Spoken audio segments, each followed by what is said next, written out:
All right. Hello out there, YouTube. What's going on, everyone? It is D-Dunn here. I am the Average Gaming Dad, and we are back on MLB The Rebuild. Let me just get the stream pulled up on my phone so we can monitor the chat and all that good stuff.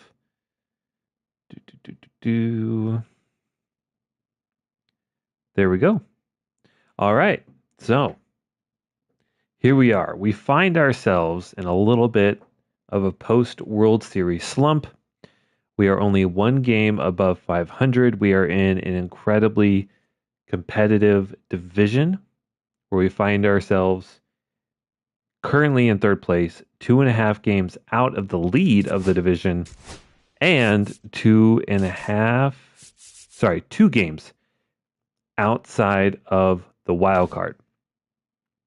So it's a little tough. Last episode, we had the draft. We had the trade deadline. Our draft was okay. When you look at the rest of the league, I think we actually did pretty well. Derek Whitman looked like he was very likely to be a B or A potential player at 18 years old, but would have been a long-term project. He ultimately did not sign. But we did land a starting pitcher, a closing pitcher with low B potential. And we landed a potential 23-year-old starting pitcher. 60 overall is not bad. His per 9 ratings have a long way to go, but he throws gas. He's got good break on his pitches as well. He's got great stamina, which I love, and he's a lefty, which makes him a little bit unique. The walk rate is already in a good spot to start off with, but at 23, we're probably not going to see him close to the big leagues until he's probably close to 30. That's okay. It's not necessarily a bad thing. Just means, unless he makes a big jump in the minors, we don't get to see him sooner than later. And then down here, 2 C potential prospects, 1 reliever, Alfonso Valido, who's already in a decent spot. The walk rate is a little low, which is something we don't typically go for. But for a reliever, having the high hit per 9, having the high K per 9 is good. The pitching clutch is abysmal, which kind of gives me some concern. But we'll see how he develops. And then lastly, Tom Hong, a starting pitcher with low C potential, 19 years old, fairly even across the board. Nothing really jumps out. The K rate's okay. Decent stamina, velocity breaker good. Just some more depth. Unfortunately, the one position player that we did draft, we were unable to sign, but that's just how it goes. And then in the trade deadline, we traded away Stone Garrett along with another, I think, outfielder and a pitcher in exchange for Joey Loperfido and Justin Henry Malloy. So basically, we swapped 1 starter and 2 prospects for 2 starters. Both of them are 29 with B potential. Now, Loperfido, better defense, better contact, but not much power, just fairly even across the board, although he is hitting really well. And then Justin Henry Malloy, better power, but the on-base stuff is not as good, and the defense is not as good. So we're kind of working it out, swapping between the two.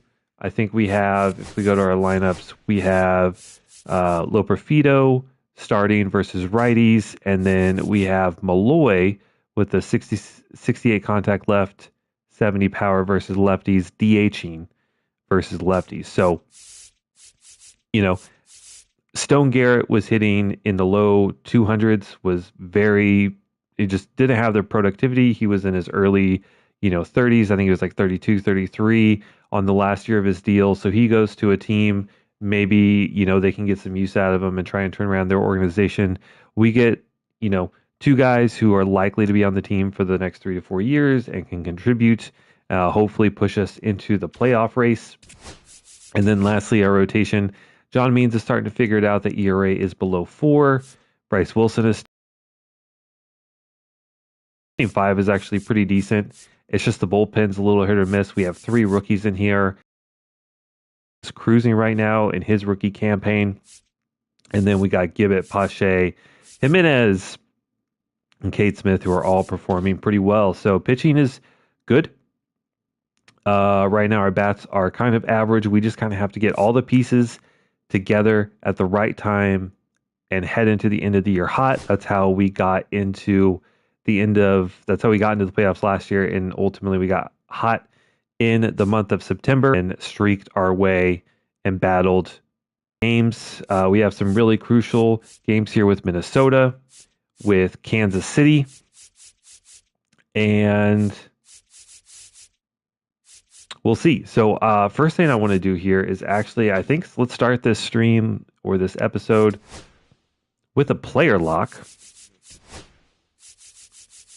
And I want to hop in here with one of our new guys, Joey Loperfido, one of our new trade pieces.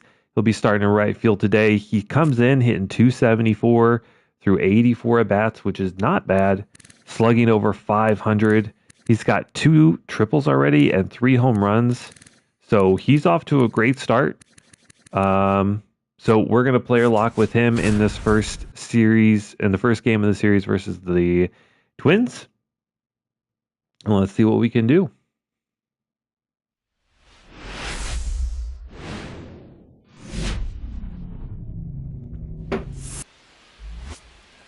Playing here in the South Side.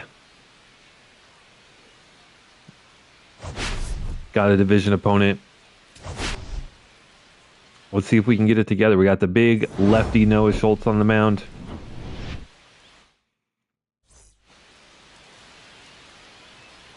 Or maybe we don't. I guess it's John Means. And I don't know why they were showing us Noah Schultz.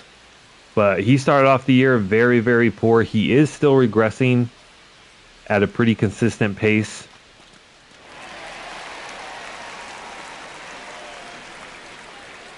And here is our first at-bat with Joey Loperfido, I don't know.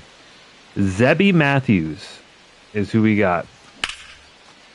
And we get a good rip into that one. Deep in the left, but unfortunately caught. I mean, that's pretty much exactly what you hope for. A fastball right down the middle. We timed it up pretty well, but could not find some grass. Next AB here in the 5th. Still got Zebby on the mound.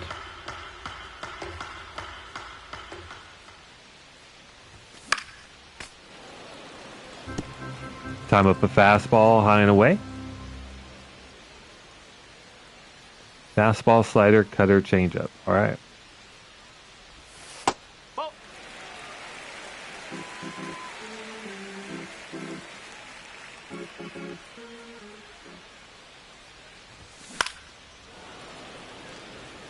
Good pitch to take a rip at. Good timing.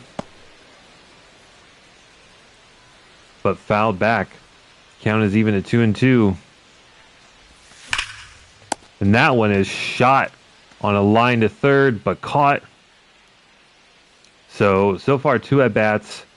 2 really good pieces of hitting. I mean, we hit the ball really hard, but just couldn't do anything with it. Now we got ourselves a defensive moment. Runner on first with 1 out. 3. Here you go. 3. Relay. Whoa. Hey, we still got the out.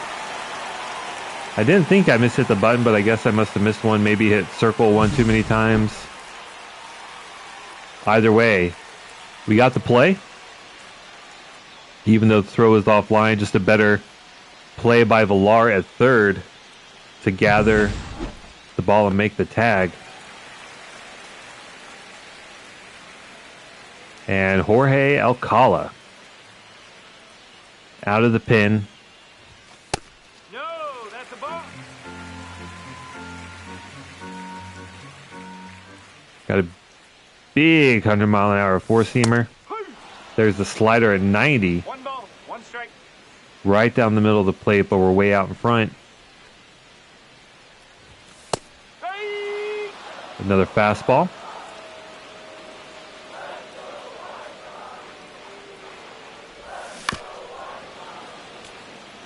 change up, just like the slider out in front, but we just get a piece. And there's the slider back foot. Really good piece of pitching there. Unfortunately,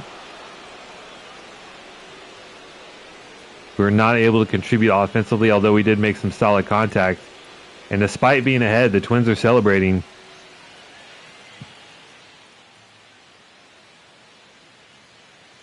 Oh, we weren't ahead. How silly of me. Twins win a close one, 3-2. We put up 2 in the 8th. But couldn't do anything else. Why don't we do another one? See if we can get some better results here. Player lock again with Loprofito.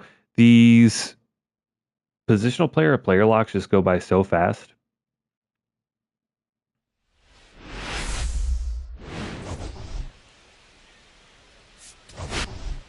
Kyle Teal hitting 500 in his last 7 games. First playoff appearance for him and our only one on the team. Bryce Williams on the bump today. Both teams with an RBI. And it is tied 1-1. Big rip at the high fastball. Not our best swing. Ball 1. I got a ball, 1 strike.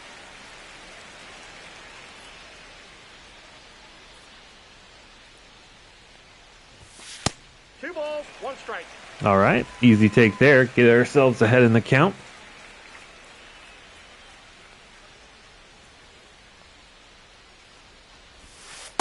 That's ball 3.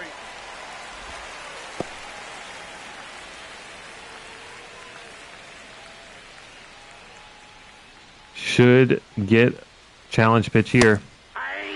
97, top of the zone. 3-2.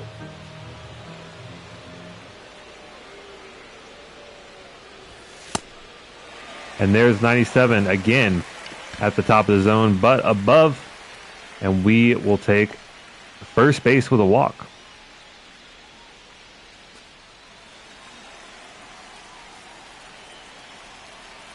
All right. No outs. Let's see what Garrett Hampson can do.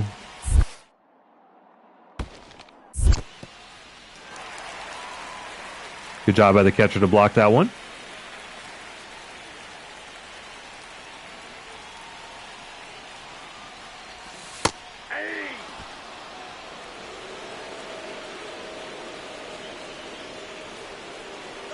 Runner. Manager wanted us to steal, and we got it.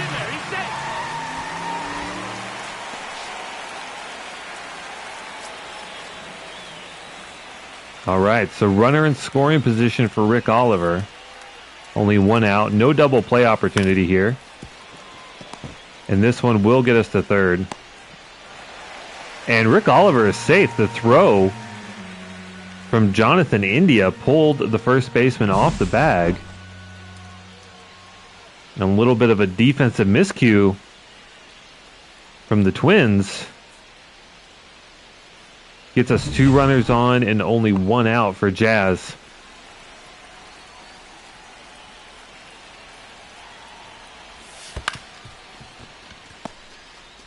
Looks like it's going to be a double play, but no!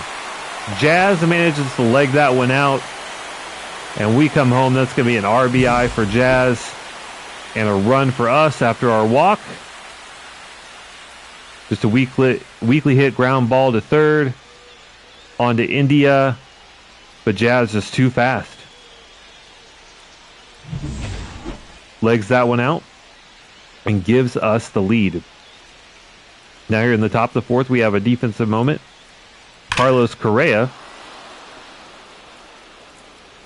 And we're going to have to field this one off the wall. Messed up the throw again.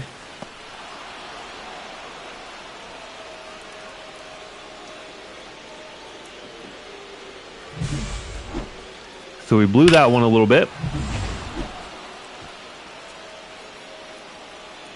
But the runner would ultimately not score.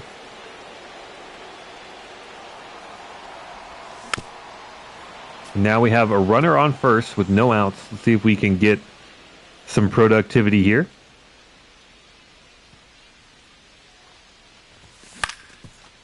Weekly, a ground ball to short. Throw to India, 2. But we leg this one out. What is Loperfito's speed? I didn't think it was that great. Am I crazy? 78 speed actually is not bad. I thought it was closer to like 60 something. We already have 1 stolen base.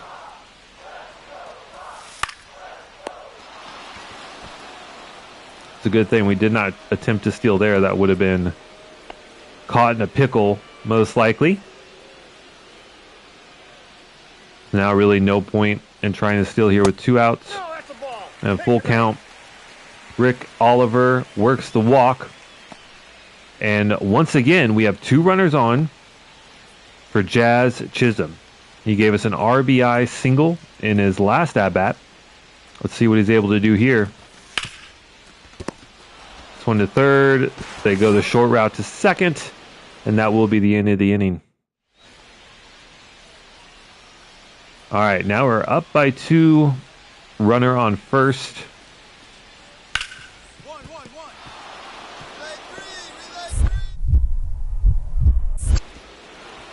Much better throw there.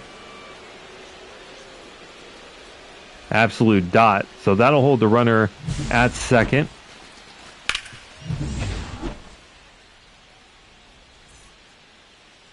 And the score remains 1-3. Counts 1-0. All right. Jose Suarez is our opponent on the mound. Starts us off with a big slider away. And we get one in the zone, hit it right back to him. He is able to field it cleanly. And a throw to first. Now you're in the top of the 9th.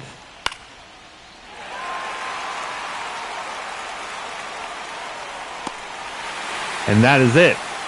We make the final out of the inning. We contributed offensively and defensively. We got to see what could be a starter for us for the next 3 to 4 years. We'll have to see, but so far doing well. And we take game 2 of the series versus our division opponents. Bryce Wilson goes 5 1/3 with only 1 earned run. Good day for Tristan Casas, 2 for 4 with a triple. Tristan Casas has like 3 speed. I really wish that we could go back and see how Tristan Casas managed to leg out a triple. He is by far the slowest player on our team. So that's surprising. All right. We'll sim this last game with the Twins, but we find ourselves with an opportunity. We're down by 1 with a runner on, Jazz at the plate. An opportunity to tie this one in the bottom of the 9th or walk it off. No outs. Let's see what Jazz can do here. Facing off against Josh Hader, the big lefty. Not an easy pitcher to get at.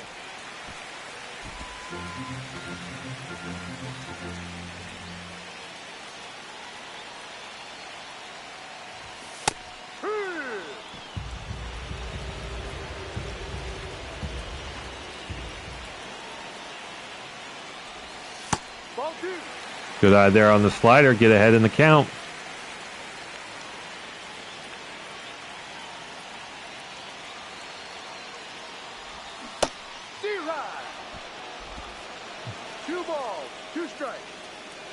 Great slider route in front of it.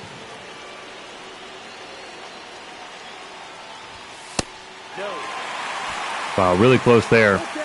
Great eye from Jazz. And we got a full count. Payoff pitch.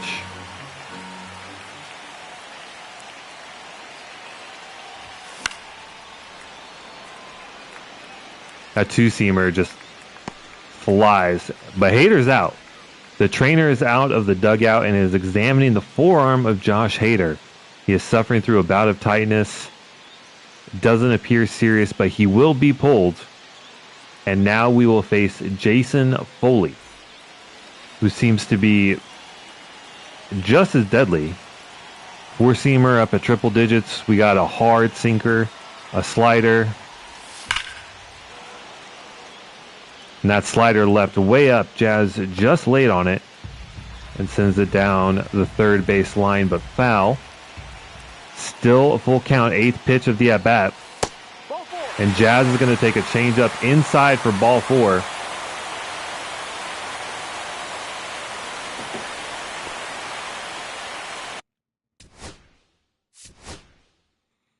Do we like Alek Thomas in this spot? He's hitting 379, only 29 ABs.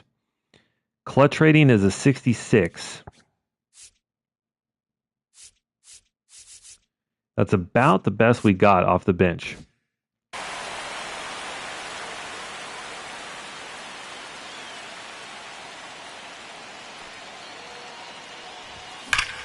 And he is this one back up the middle. The runner will hold at 3. It is a single for Alek Thomas. And bases loaded for Kyle Teel, our All-Star of the Year, our World Series MVP. Bases loaded, down by 1. Let's see if Kyle Teel can be the hero today. Gets a piece of the fastball down the middle of the plate. Was fouled back. And this one roped into center. It is caught. The runner is heading home from third. No real play at the plate. And the game is tied. I think that does count as a sacrifice fly for Teel. And now Colson Montgomery.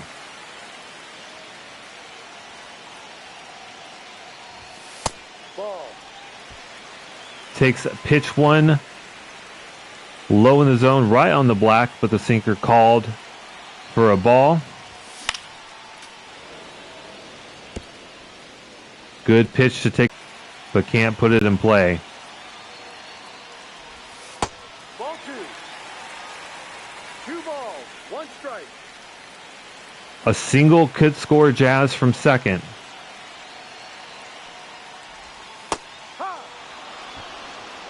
Good front door slider. Now the count is even at 2-2. Another full count.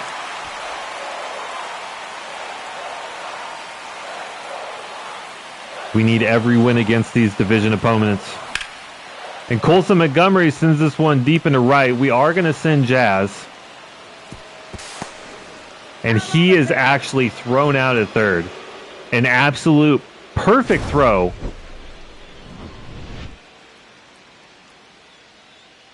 That was pretty deep into right field. And we all know that Jazz is very quick. And he just gets the tag. Unbelievable. Well, we did our job. We came in the moment. We tied the game. So we'll see what happens in extras. And we win. The White Sox win in the 12th inning. Marcelo Mesa comes in out of the pen. It goes 4 innings with no earned. Drew Thorpe pitched 6, 8 Ks, and only 1 earned run. So great day pitching. Would have obviously liked to have seen some more offense. But we get a great win, and we take the series against our division rivals. Now I think we'll probably play our first full game here against the Royals. So let's get to that.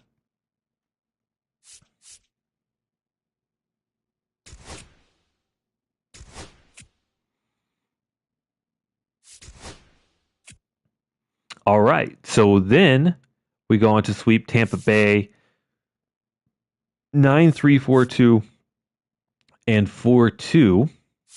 We have now won 5 games in a row. And 9 of our last 10. We are now 63 and 58. And now let's see what we can do against Kansas City. We can pitch with Bryce Wilson, Drew Thorpe, Jake Eder, or Noah Schultz. None of them particularly struggling.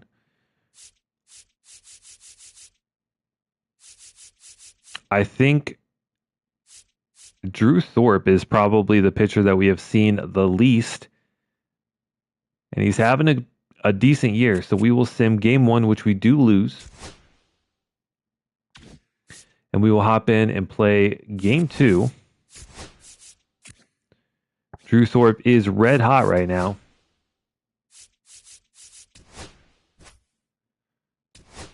We'll be rocking the City Connects against the KC Blue.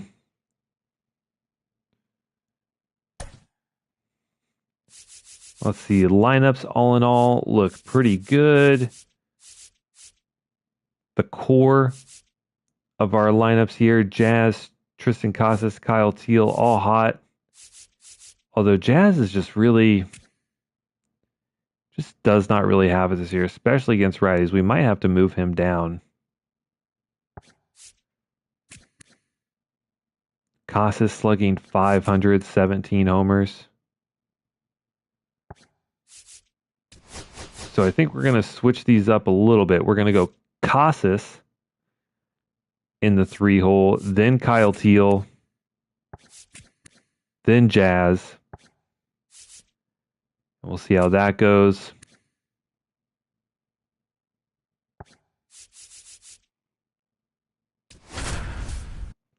All right, let's lock it in. Let's see if we can even this series against KC.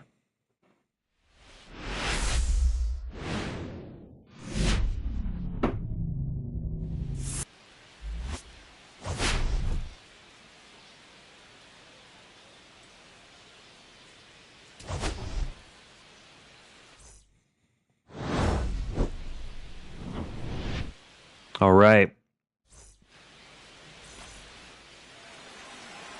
We got Big Drew Thorpe.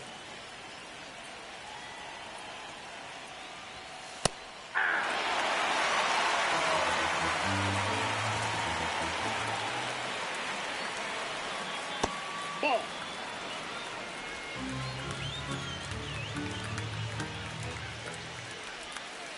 That's a ball. 2-1. Has the changeup as his primary pitch, but it feels like we very rarely get any swing and miss off of it.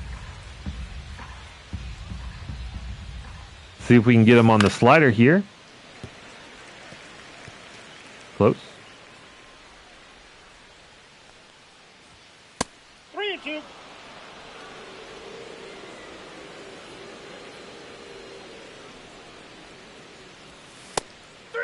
Ooh, a really close pitch there.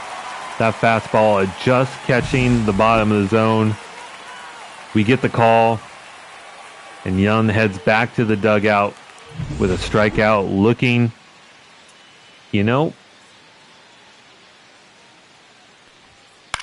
definitely not what I would say, like, in the heart of the zone by any means.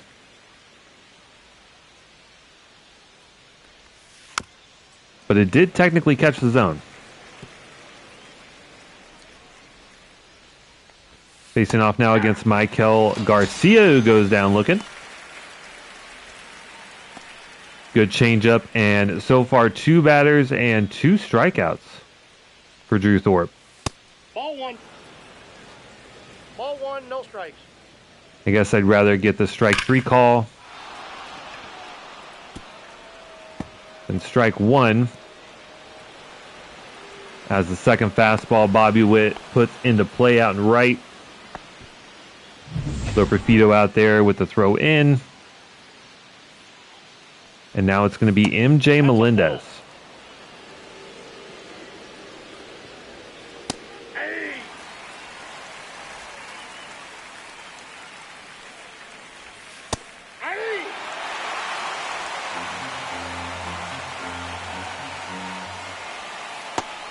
And he's going to look at a changeup. None of these Royals batters can seem to take the bat off the shoulder against the changeup. They don't even offer at it. Just catches the bottom of the zone.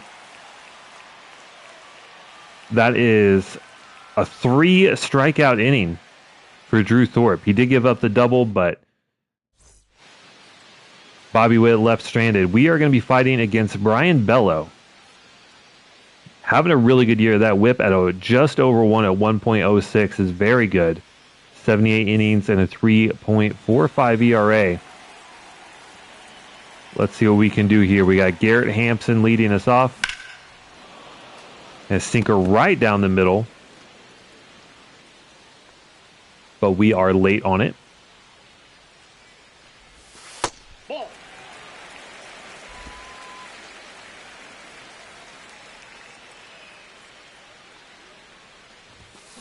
Yeah. Good sinker in on the hands. I mean, we were a full minute late on that one. And this one, dribbler back up the middle. Bobby Witt obviously with great range, and even though Garrett Hampson has great speed, he could not beat out the throw.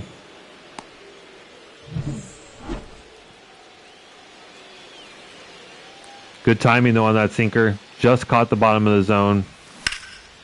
Wow. Hanging slider. Ollie beats it. Foul. Down the first baseline. This one, another hanging slider. But unfortunately, this one hit into the ground, rolled over. And that is another quick out for Bello.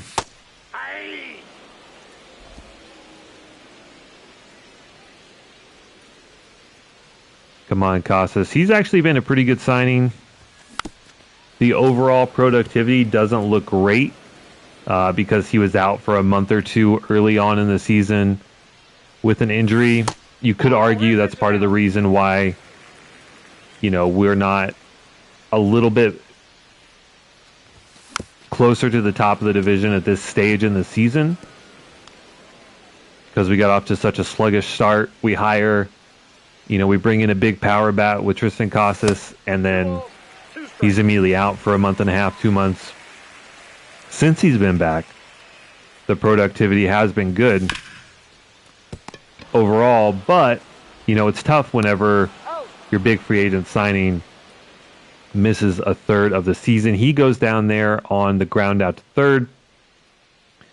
Scores tied after the first.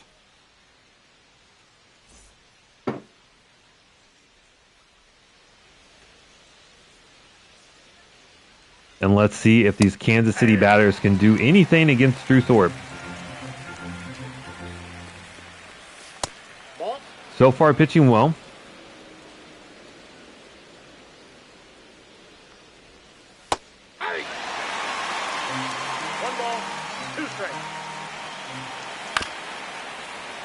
That is the first Kansas City player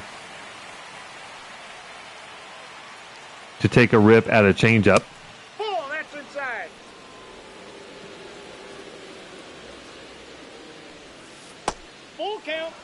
That one very close.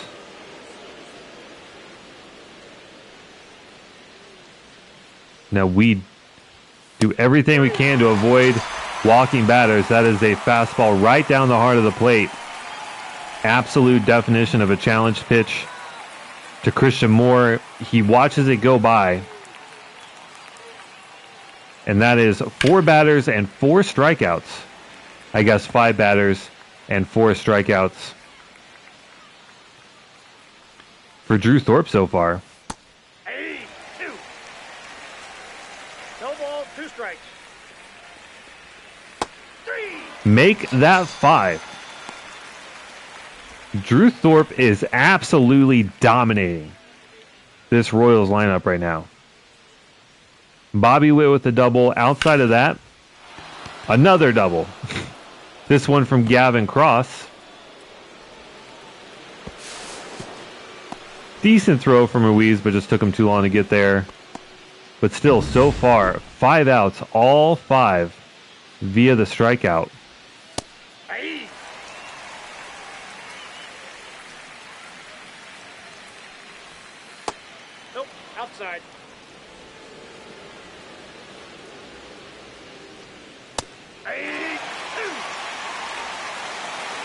And so far, it has been the changeup. It has absolutely frozen the Royals batters or gotten the swing and miss. One here. Take the tag at third, and that will be the end of the inning. The first out we've gotten that was not by strikeout. Great start so far. Now let's see if we can get our bats going a little bit. We've made good contact. But just haven't been rewarded by it. Teal just gets a piece of the sinker.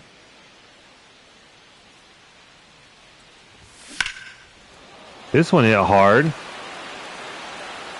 Fairly deep, but caught just before the track. Only 86 off the bat. And now Jazz. Ball one. Again, just really thought that we had taken a step forward with him. Last year, he played, so well during the regular season. Had a career high in home runs. Performed exceptionally well in the playoffs and in the World Series. And this year has just not really lived up to our expectations.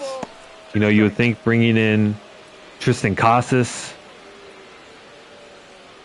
the hope was we'd have, essentially 2 30-plus home run guys on the team that would really propel us forward, but it just hasn't panned out. He's going to take a walk here.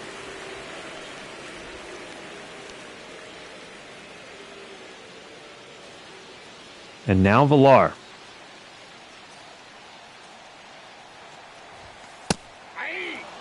Takes the sinker up high for strike one. He's having a great year too, but still not quite that true breakout year that we're hoping for him. He has one of the highest potentials on the team, but is still pretty young. I think 27. No, he's only 24. Yikes.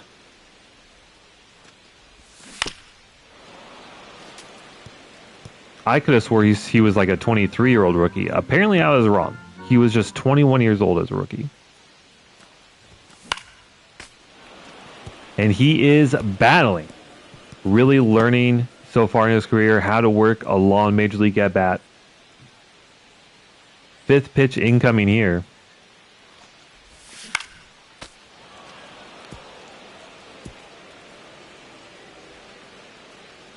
Down 0-2. Still 0-2 and still fighting. 7th pitch of the at-bat, and we have yet to see a ball. And that one is gone. He just kept swinging, and finally connected. 422 for Villar. 420 plus a couple. Smoke him if you got him. Welcome to Pound Town, baby. Villar puts us on the board with a 2-run shot. I gotta say, he just looks like a ball player, too. Just tall, stocky. He's got the power. He's got the defense. Won a Gold Glove in his rookie year. Can really be a 5-tool player. We just got to get all the pieces together at the same time. The contact, the power, and the defense. Bobby Witt actually unable to glove this one. Knocks it down, which is honestly a good enough play, as that one is 109 off the bat. Just absolutely scorched from Ruiz. Great play to knock it down. but then just takes them a while to gather it. Ruiz with great speed. And we got ourselves another base runner with only one out for Alek Thomas, who has been torrid so far since his call-up after the trade deadline. Ruiz, obviously, as we know, fantastic on the base paths, as he is able to pick up a stolen bag there. And that's a pass ball. It's going to be a wild pitch from Bello, and Ruiz is going to take third easily.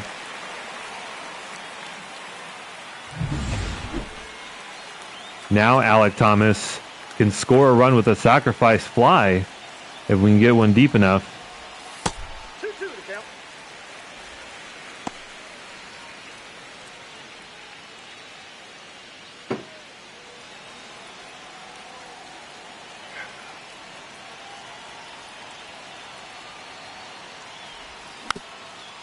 Just gets a piece of that changeup. Very, very well located by Bello.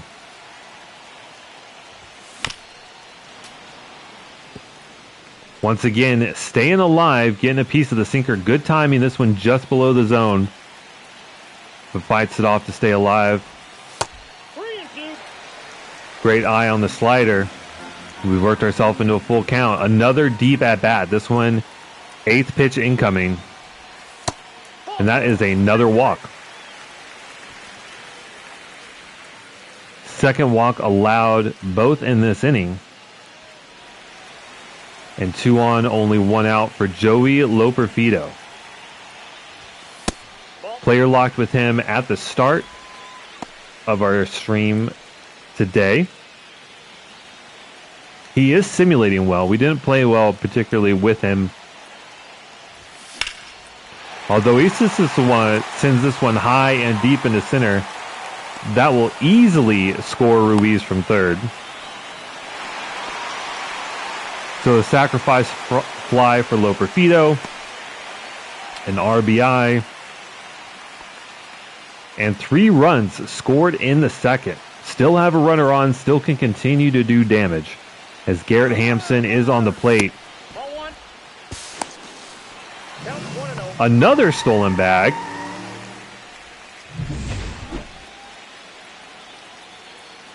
Not necessarily, I think, our forte, but maybe it will be.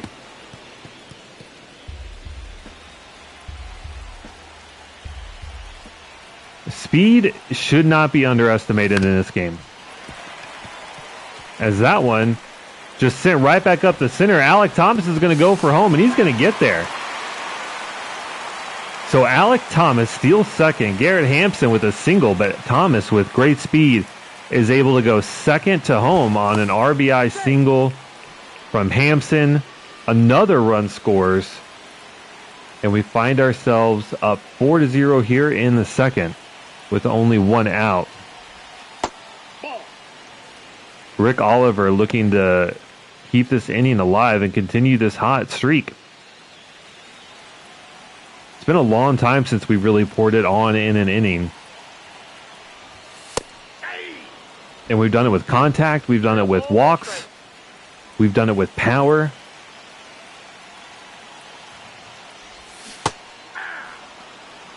As Oliver cannot connect on the changeup out in front of that one. And that one a pass ball. Garrett Hampson advances to second easily. And once again, a runner in scoring position.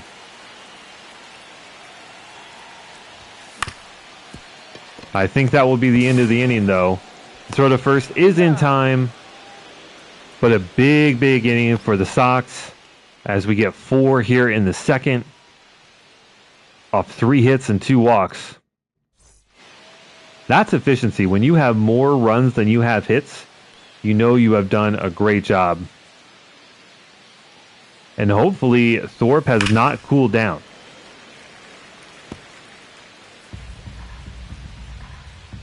Because he was just on an insane start. Already 5 Ks in just 2 full innings of work. Make that 6.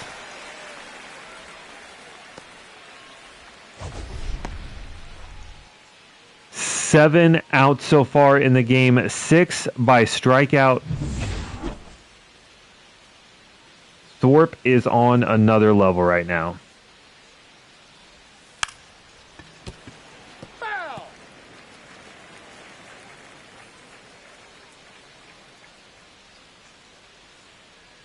We're just going to waste a slider out here, see if Young decides to offer another changeup. He does not. That's ball 2.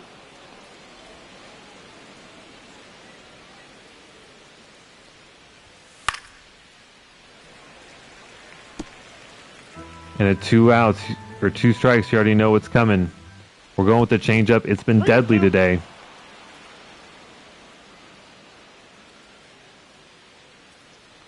Young spits on it. That one hangs up there.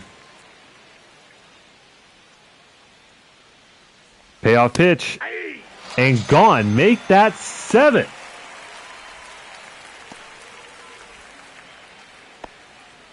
Eight outs registered in the game. 7 by strikeout.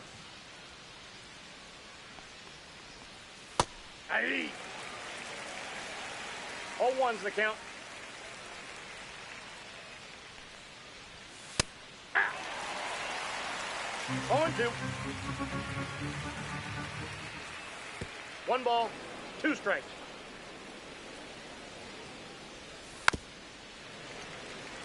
Thorpe on pace for like 22 strikeouts. Something ridiculous like that.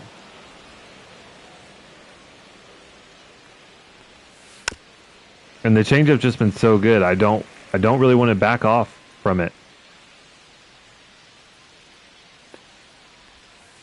3-2. Great take from Garcia. We're going to do anything but walk a batter.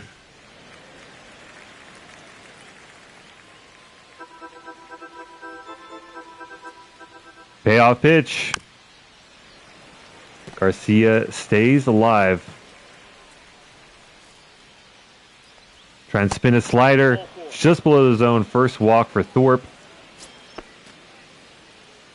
Really good at bat for Michael Garcia. And the Royals with a runner on for the first time. No, I take that back. Because they've had 2 doubles.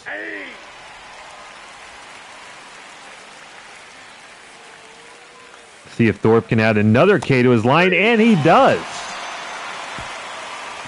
So out of the 9 outs so far in this game, 8 have gone down by strikeout.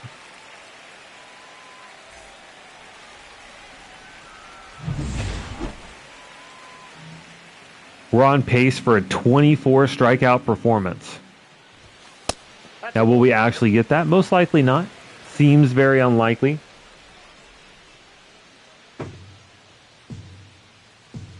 But we could be looking at a historic day for Thorpe. Outside.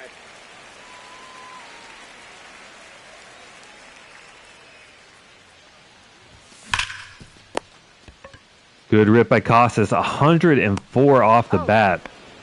But unfortunately, right to the third baseman. And even though it looked like he was walking, that was actually a full sprint. Yeah. Casas just slow as hell. Kyle Teal takes a rip at the changeup away. Ball, that's just And the out. count is now 1-1. I mean, great second inning. Would love to just keep it going, though. I don't necessarily expect, Out. and I don't think it would be reasonable to expect a run every inning, but I would just like to see us get at least a base runner.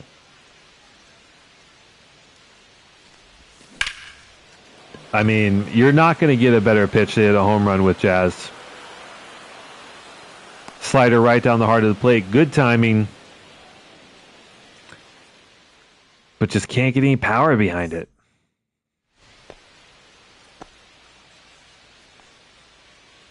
So 1, 2, 3 inning.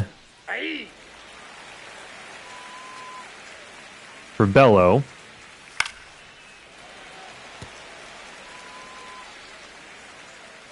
We're going to mix up a little bit. 3 consecutive fastballs from Thorpe. And there's the changeup. Continuing to pour on the strikeouts, 9th one.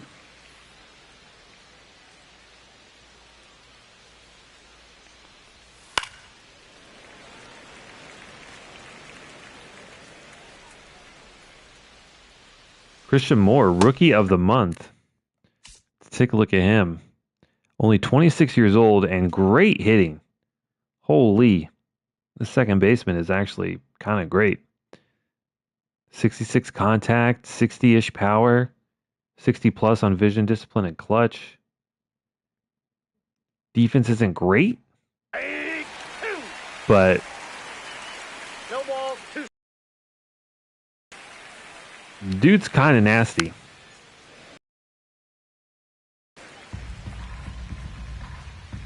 Or at least he definitely has the stuff That's a ball. to do some damage in the pros. Ball 2.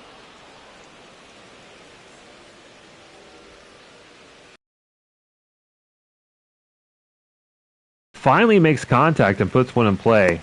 Out. The rookie with a ground out to Jazz at second.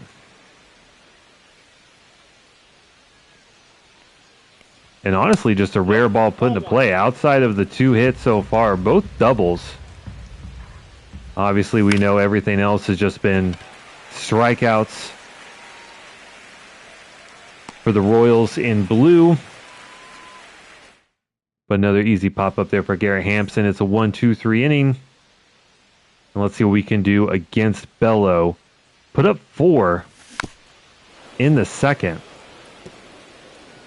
In part because of a Villar 2-shot home run. Belted one 422 feet. Worked a really deep at bat. Bello just kept challenging in the zone. Thought that one that was above the zone. Just catches the top. Really not a good place for a slider, but it works out for him.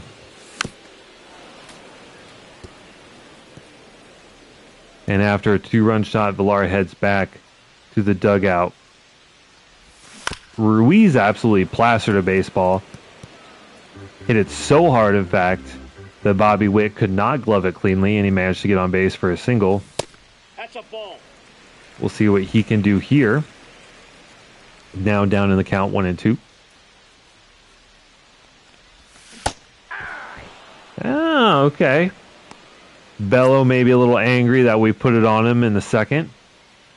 Pitching much better here in the fourth. Has gotten some good swing and miss.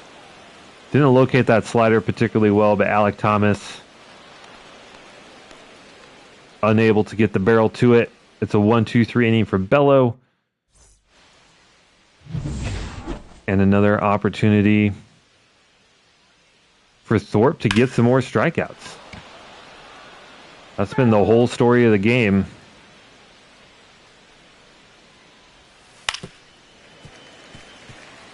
Absolutely wild swing from Gavin Cross there.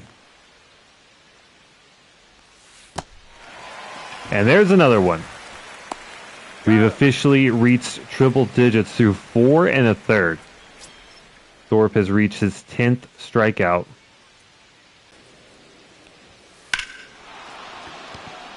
So this one driven well into right, but low profito under it, no problem.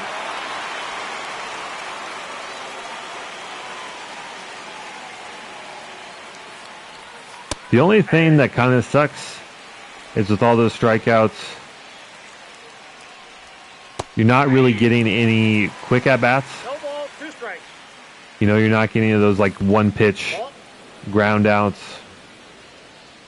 And we're already closing in on 80 pitches.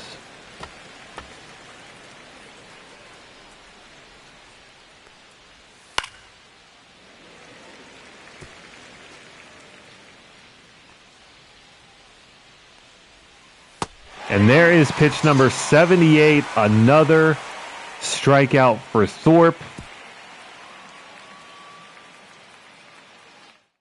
I don't know if he'll be able to make it through the 6th. We'll at least give him the opportunity. In the meantime, let's get Pache. Let's get Iriarte up.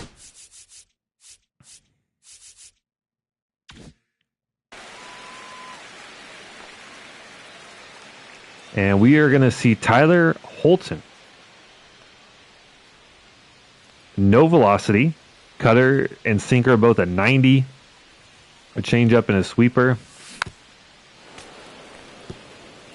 So I think the problem will just be sitting back long enough on some of these pitches.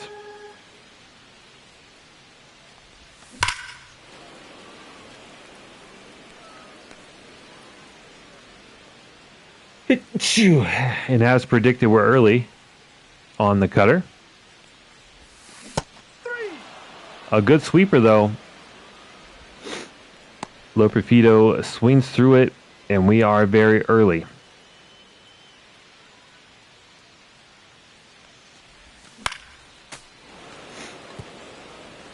Who is Tyler Holton? Drafted in 2018. He's now 32. The hit per 9 is amazing.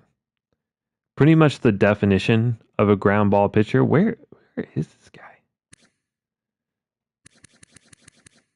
Started in Arizona, went to Detroit, and has put up a sub-3 ERA in all but 2 of his seasons so far. Kid's fantastic.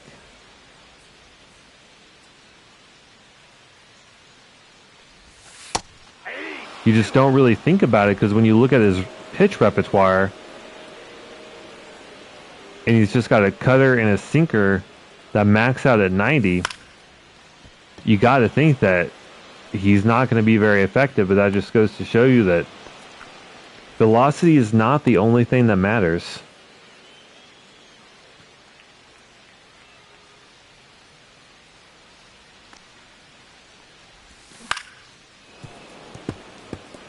As it's really what it comes down to is more placement and your ability to shape your pitches. Obviously, if you're able to do that and add velocity, it makes you virtually unhittable, aka Paul Skeens. But Tyler Holton, proven that you do not need 99 plus in order to be good in the league. He's a guy, whenever this rebuild ends and we start our next one, he might be a guy that I target early on. Ball 2. He would be incredibly cheap. And he just simulates unbelievably well. Ollie, though, is going to get at him. It's going to be a single back up the middle. Okay. Basically contact versus hit per 9 there. But he leaves a changeup right down the middle. And we got a runner on. Up 4 is good. Up 5 is better. And Casas tried to put one in the gap, but Bobby Witt just reaches up and snags it. Very interesting pitcher. All right, we are going to give Thorpe the 6th. I see we have some people tuning in. If you have just joined, Drew Thorpe is on historic pace right now. Has, I think, 11 strikeouts now through just 5 innings.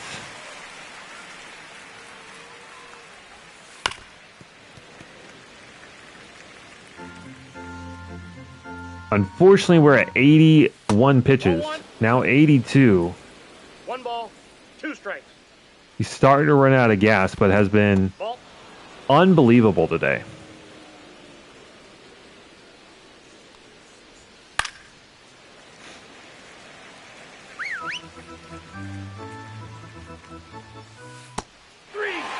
And there it is. This time on the slider. 12th strikeout for Thorpe.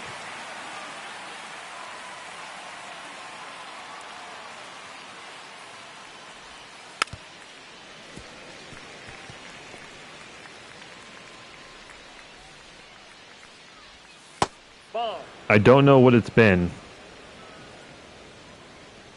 We got helped out a little bit by Kansas City, who just occasionally would not even take a swing at some of these pitches like that.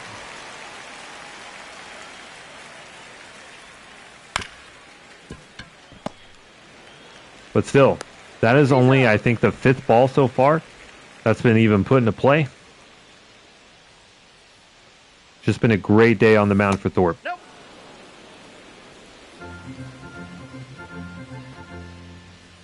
Aye.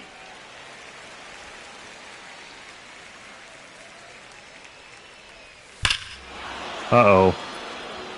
And I think that's a good sign to pull the plug. Bobby Witt goes yard.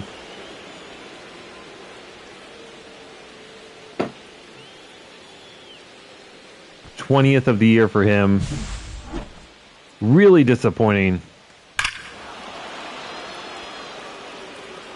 Obviously, just been absolutely a glaze fest all day for Thorpe.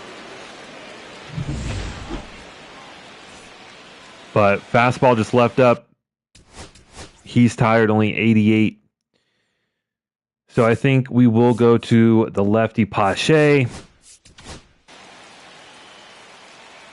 5 2/3 for Thorpe, 12 strikeouts, and only 1 earned run. Got close to 100 pitches. I would take that every time, even with the home run.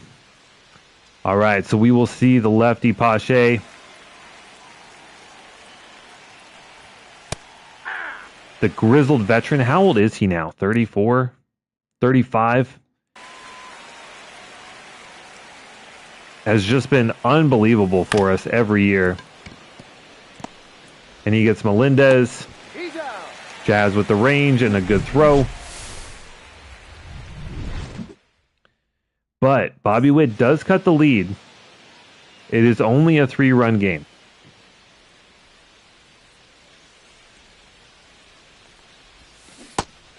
So even though it has felt really dominant because of all the strikeouts, we've only had one really successful offensive inning.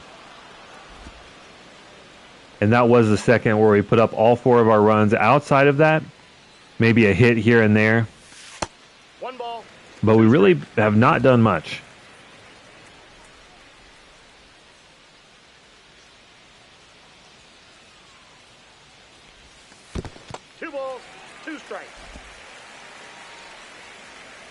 Luckily, Holton, who has been exceptional so far, minus the 1 single, is starting to get a little tired.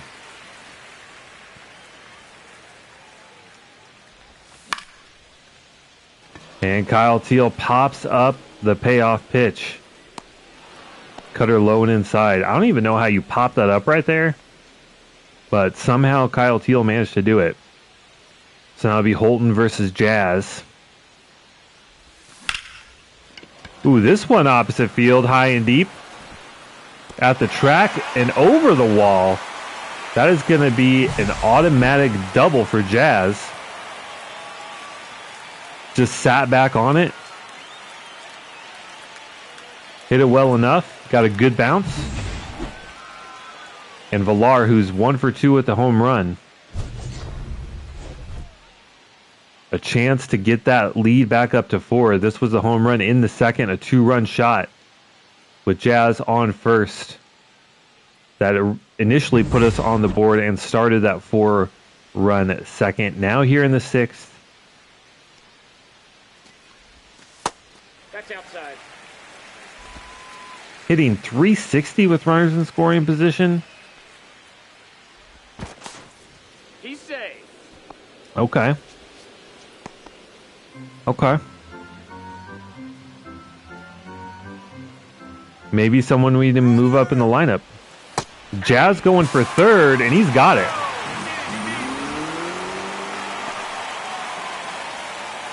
14th stolen bag of the year, which really for Jazz at this point in the year, he should have more stolen bases than that. And he's going to have a run as well. Villar laces one right back up the middle. Second RBI, I guess third RBI of the game. Second hit. And he's a guy we know, I talk about it, I feel like every time that he's at the plate. Has incredible potential. If we could have him be the breakout player this year, that kind of, could push us, propel us into October baseball and kind of push his career to the next level. It's a storyline. It's one I would love to see.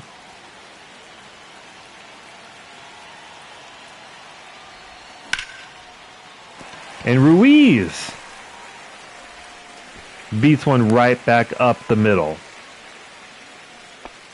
He's been very good as well this year. Got kicked out of center, but playing well on left. And has been great at the plate. You know who's not good at the plate versus lefties? Alek Thomas. I know we already took one swing. 66 clutch is not bad, but we could go to Jolks here with 84 contact, but 66 clutch as well. So the clutch is the same, so with a runner on second, it really doesn't matter. No one else has a higher clutch rating, so it will be Alek Thomas.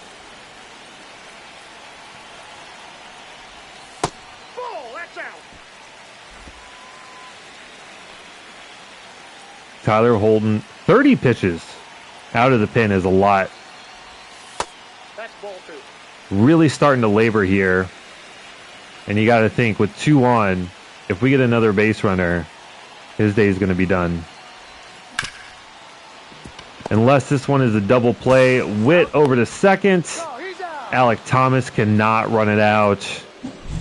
That is the inning-ending double play. However, Villar adds another. The lead extended back up to 4.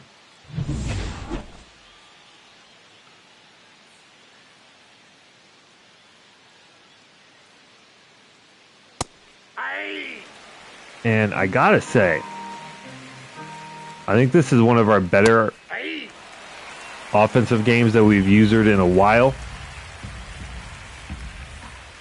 Even though it's only 5 runs, I just feel like the quality of our at-bats have been so much better. Nope, that's a ball.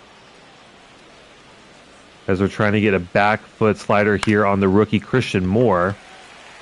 He hacks a 1. Pops it up, Jazz is under it, no problem.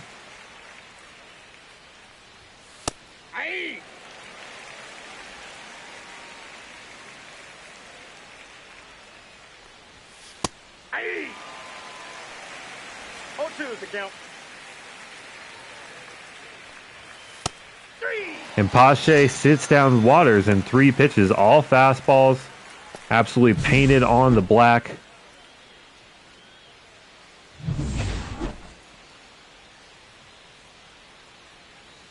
An ending here, lefty-lefty matchup versus Cross. 0-1.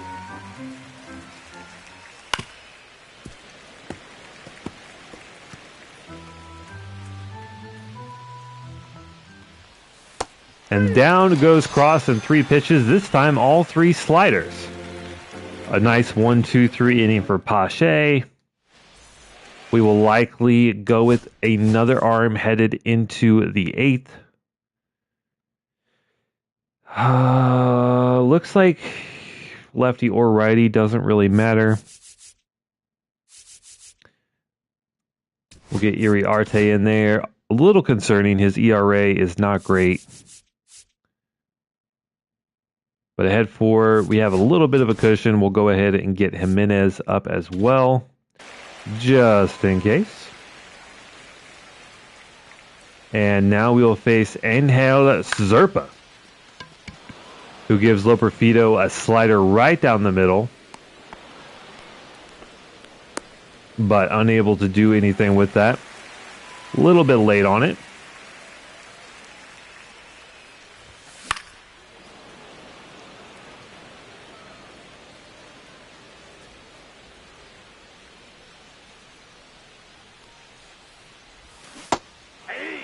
Really good slider against Hampson there. No balls, 2 strikes. Hampson out in front. Absolutely painted the bottom part of the zone. 2 strikes. And after the sinker, we're now looking at 1 and 2. Ball 2.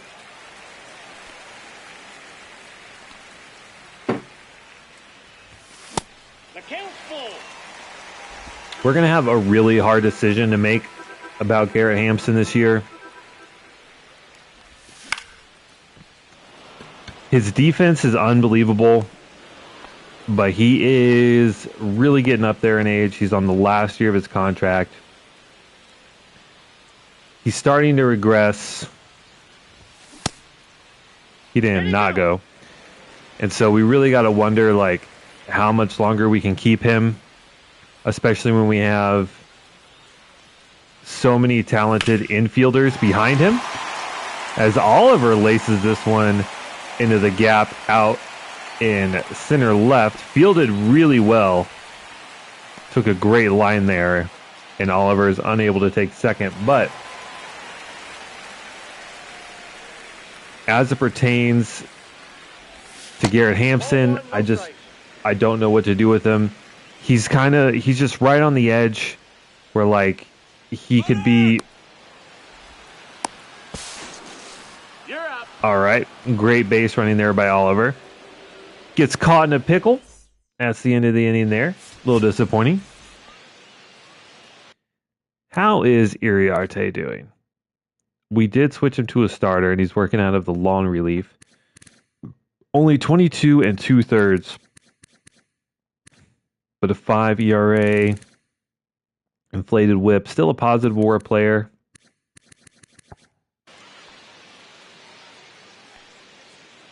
But still so young. And has good potential.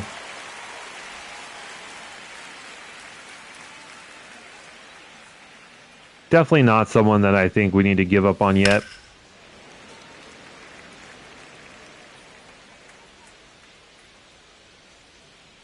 But Garrett Hampson. I don't know.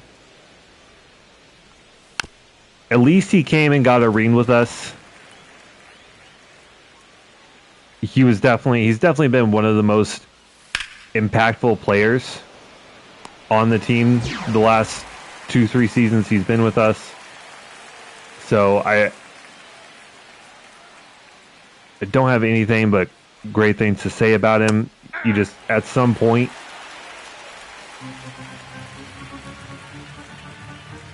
you got to separate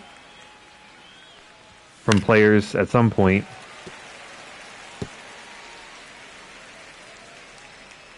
And as he, hits 33-ish years of age, wow. What a slider from Iriarte.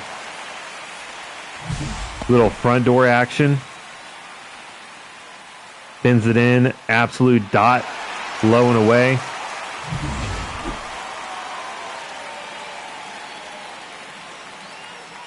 Beautiful.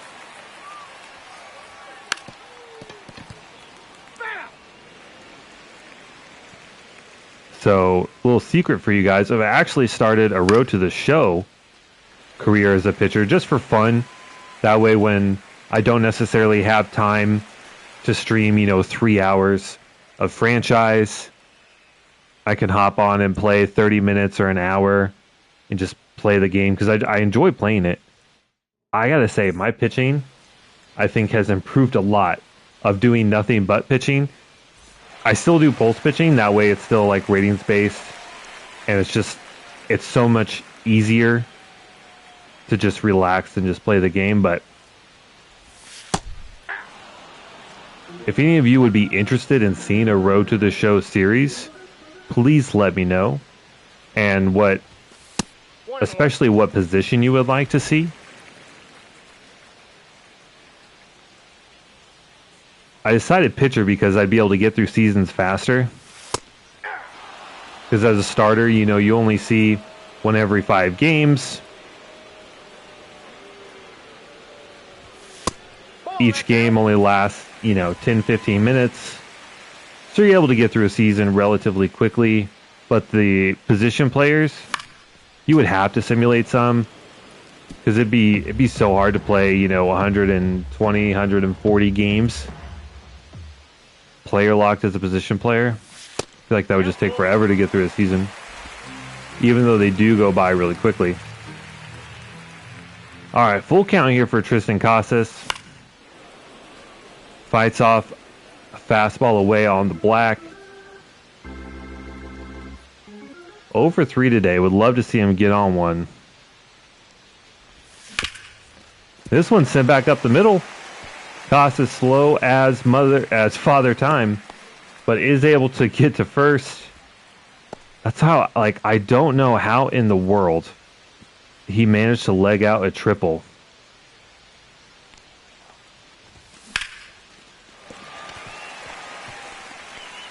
I will tell you though, I'm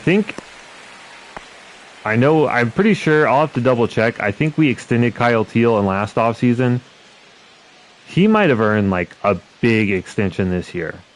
Our only all-star, and especially if we manage to get into the playoffs again, and he is our only all-star on a playoff team, then he was a big reason we got there. So we'll see.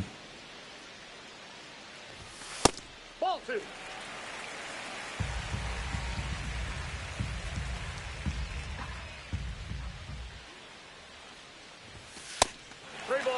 And right now, Alexis Diaz does not want to pitch to Jazz. I think we're probably auto-taking here unless this thing is just ripped down the middle. Ball 4. Take your base.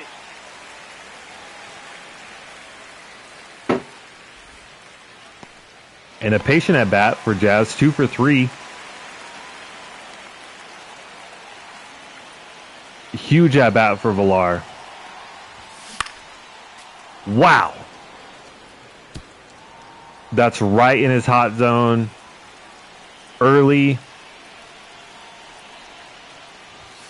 Right where you want it to pull it. That's his sweet spot. Maybe could have timed it up just a bit better. But this is a huge spot. This could be the breakout game for Villar.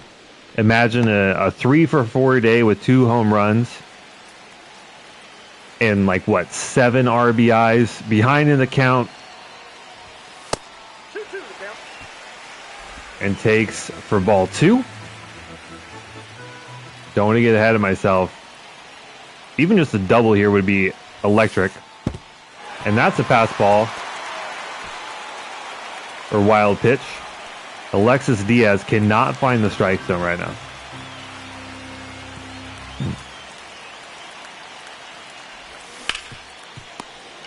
This one's going to be a double play. 1 run will score. So at least another RBI for him. Good timing, slider inside, just cannot elevate it. Still have a runner on third though with one of our best clutch hitters at the plate. Now up to 99 clutch. Even though Ruiz has no power, he's a guy I would absolutely consider hitting third or fourth.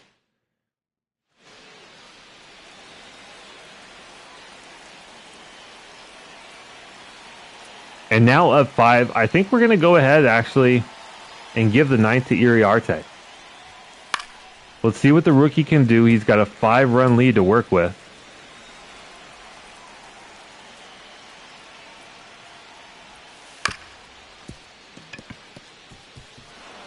Unable to get a backhanded glove on that one. Hampson's defense has also started to regress, which, even though his offense has always been consistent. Oh. All right. I'll tell you, his defense is lacking. Iriarte. That absolutely should have been a double play 100%, but he can't get his ass over to first base. 0-2. No one covering. And the changeup has been absolutely plaguing these Royals hitters today. Hey.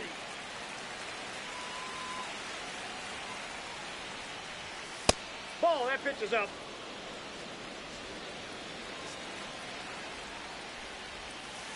Yeah. And the last out for the Kansas City Royals.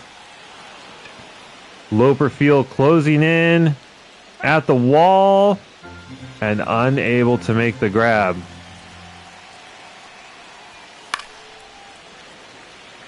Foul ball, almost in the exact same spot. We're going to go back to the changeup. It is absolutely bamboozled this Royals squad today.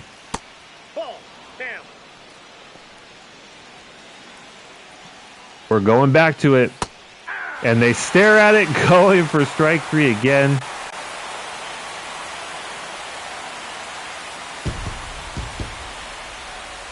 Unbelievable pitching performance from both our starters and our bullpen today.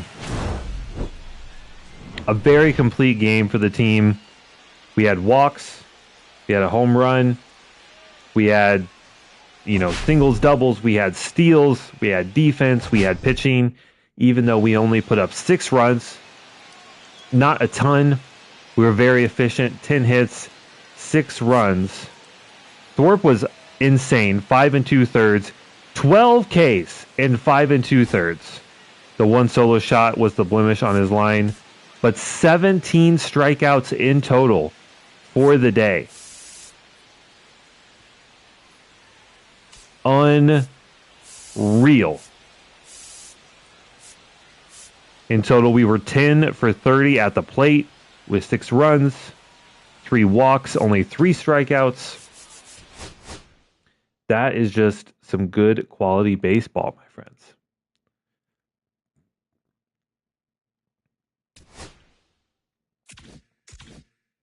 All right, let's sim the rest of the series. And we are currently leading the series and have an opportunity to close it out and get 3 of 4 versus our rivals. We got Gavin Cross, Jacob Young, Blake Mitchell at the plate, 2 outs. We just need 1 more out from Cade Smith.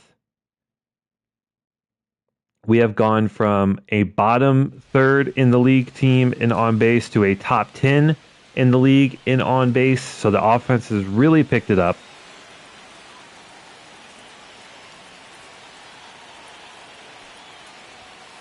Hey. 0-1.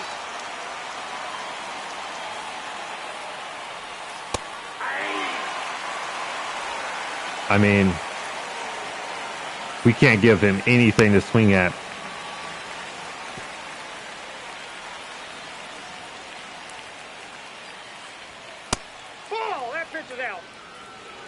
You liked off the plate inside. Let's offer him another one. That's ball 2. That is not ball 2, actually, Mr. Umpire. That is strike 3. We'll go try and dot one low. We really cannot afford a walk.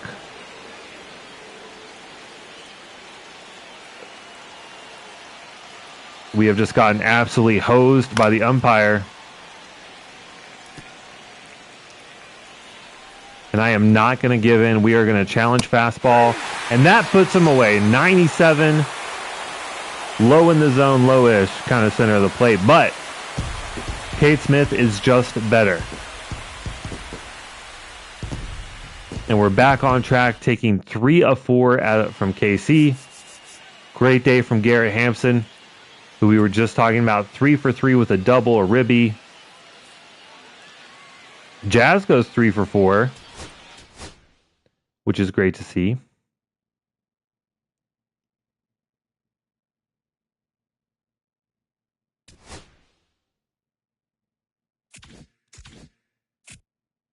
And we are actually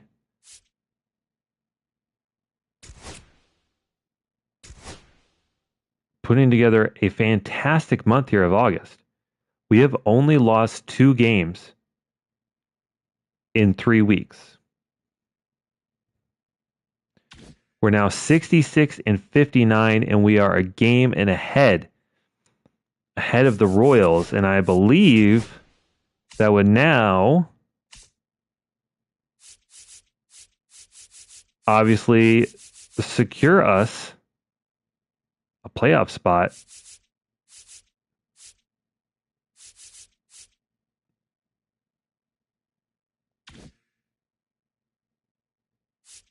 And bypass the wild card. So just like that, we went from third to first, having a great month. I need to step away for just like 30 seconds to feed my dog. I will be right back.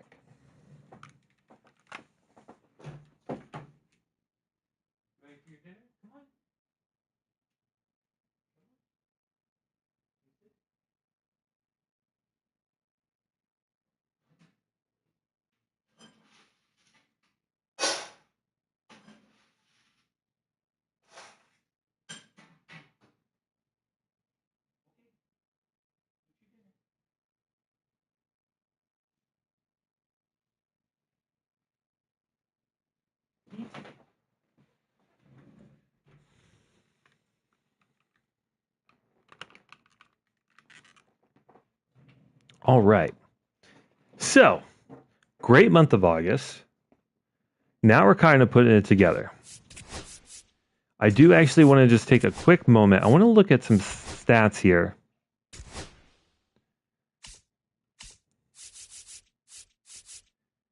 Specifically, I want to look at a few key metrics. I want to look at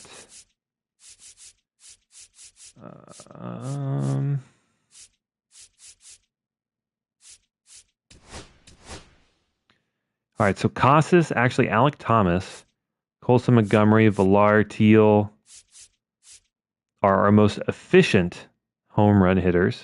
Interesting. Okay.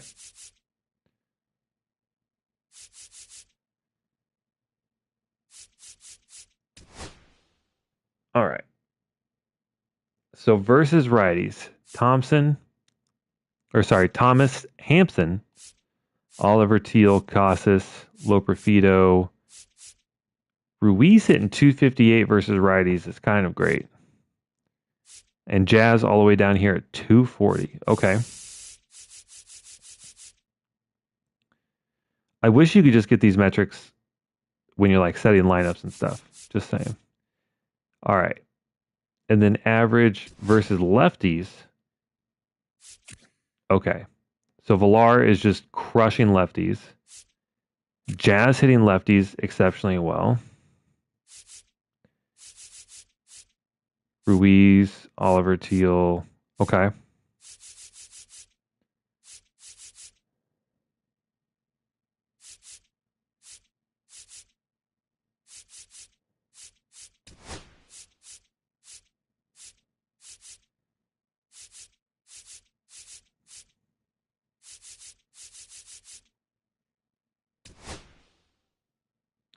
Wow.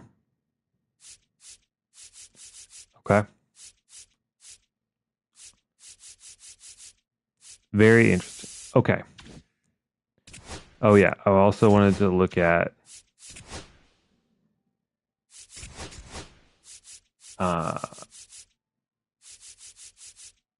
with runners in scoring position.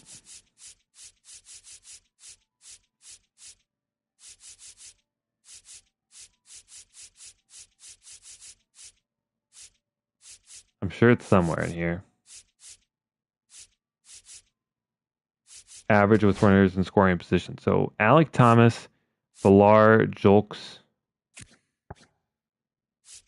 but only 52 at bats, 89, 67. So Villar is kind of the guy. 89 at bats with runners in scoring position, has hit 360.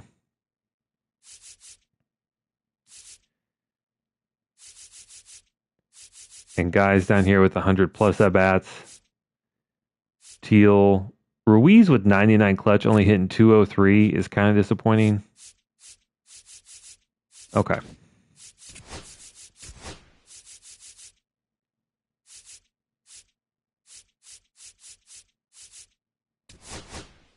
So I think what we need to do is have something like this going on.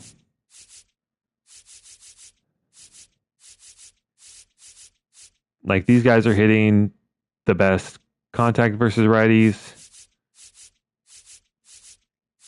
Alec Thomas, though, still only 51 at bats, so I don't want to weight these stats too heavily. But this looks really good. I think just mixing these up and then versus lefties. Villar is absolutely dominating lefties this year.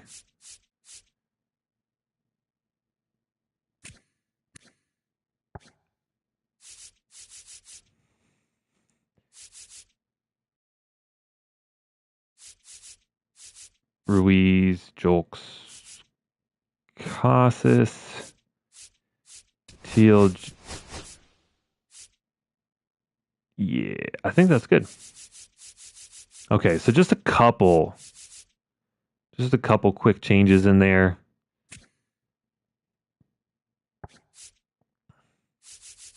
Okay. Means it's slowly getting better.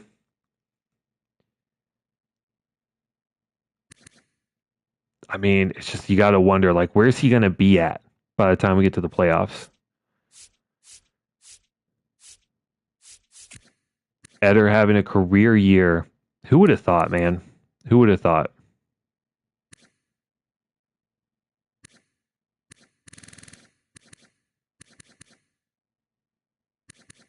$135 strikeouts is almost a career high. He's actually just turned out to be great. Noah Schultz improving drastically, having a career year as well.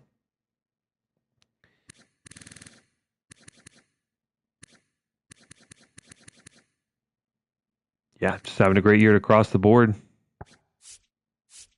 As well as Hagen Smith. So I feel like after the end of this year, Means is going to have to go, even though he is pitching well. There's no way this is sustainable at 35 and regressing. I think it's going to be these four plus Hagen Smith. Huh. Who would have thought? All right. Anyway, there's that. I think let's go ahead and sim through August, get to September. I'm sure we'll have some close moments here to play. I do want to go down and make sure in AA.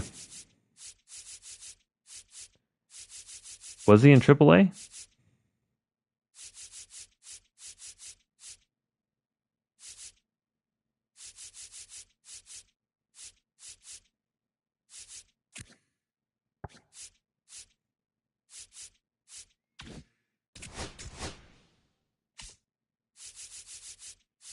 Amaya.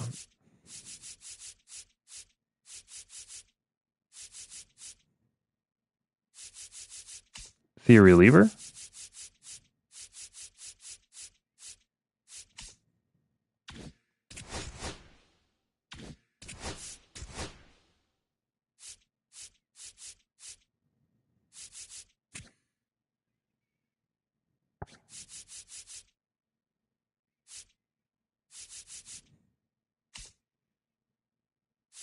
Oh, here he is.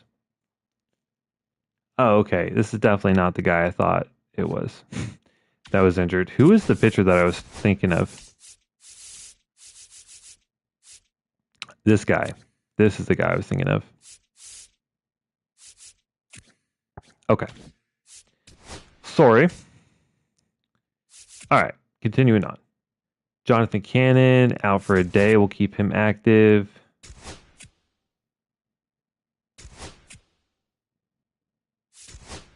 So a couple small injuries, but we're okay. We've had such a good month. Losing one series isn't awful. If we only lost one series a month, every month, we would be the best team in the league. And Seattle's a really good team as well. On to Cleveland, they're sub 500, so we'll see how we do there. Ollie's back, Cannon's back. Here's a moment. So we are up one in the ninth. 2 outs. We just need one more out to prevent a tie. Got a runner in scoring position.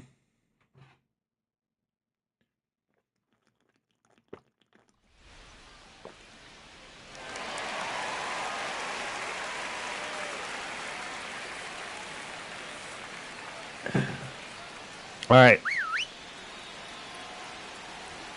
13 pitches so far for Cade Smith. What is Bo Naylor's clutch rate? It's only 50. We can absolutely challenge him.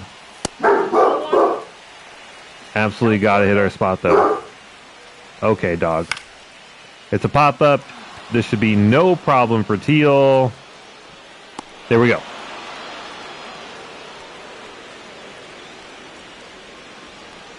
Easy. What are you barking at, buddy? You're fine.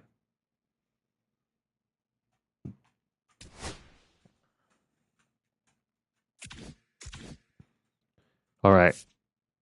So we guarantee a series win versus Cleveland, and in fact, that series win is a sweep. We are now 70-61. Got to take on Baltimore, which is an incredibly good team. Hampson on an 11-game hitting streak. We're down 3. I don't want to player lock with Garrett Hampson to keep a hitting streak alive. We do lose game 1, and we do lose the series. So in the entire month of August, we have only lost 2 series. All in all, really good month. Very happy with that. A little concerned about this Baltimore series. We were only scored 5 runs across 3 games. But we'll see how we go. Another moment here. We are down 1 in the 10th. So looking to tie and possibly walk it off in extras. Our goal is to at least get the tie here. Ruiz, 99 clutch. Last time we looked, he was hitting about 220 with runners in scoring position. Sinker, slider, four-seamer from Ryan Walker.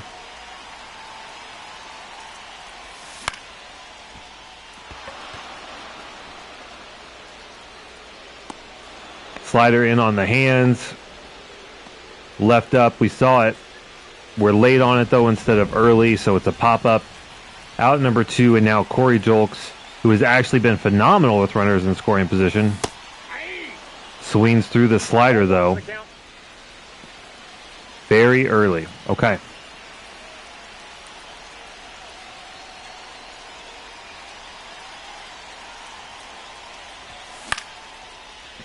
Got a pitch to hit, but it's going to be a fly out to center.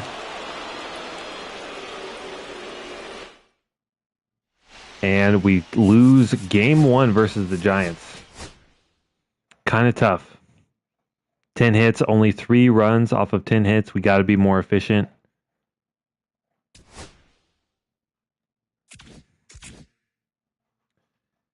AAA injury out 2 to 3 months. We'll go ahead and put him on the 60-day. And here we are in September. We have September call-ups.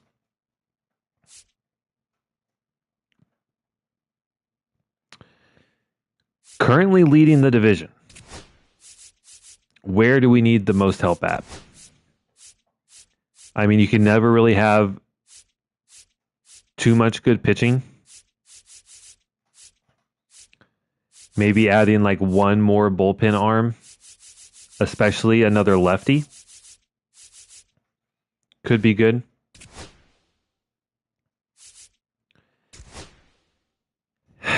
And then I don't know, maybe we add another catcher if Caro is hitting well. I mean, Henry Davis just cannot hit a baseball. But Julks is good off the bench. Ramos is like, Ollie's great.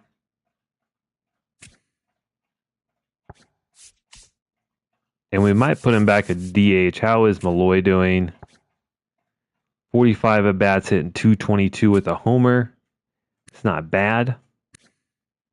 I feel like it's just such a small sample size. Really don't need any outfield help.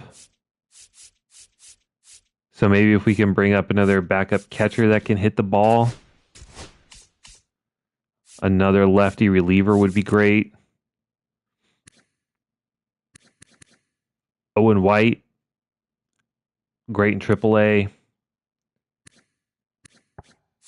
Could be something. Xavion Curry just got absolutely shelled earlier in the season.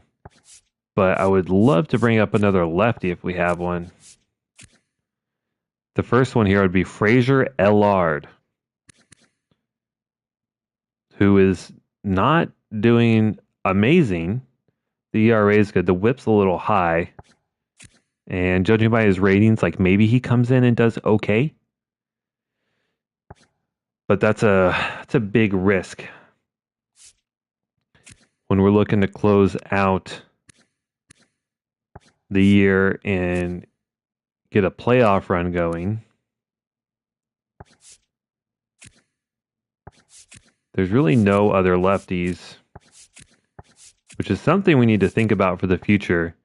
Our two best reliever prospects are both lefties, but they are obviously a long way away from being in the big leagues. Both of our closers are righties, although both are performing really well. So, I don't know. Maybe we bring Jerpy in. He's a lefty. He's pitching well. I don't know that we need another starter. But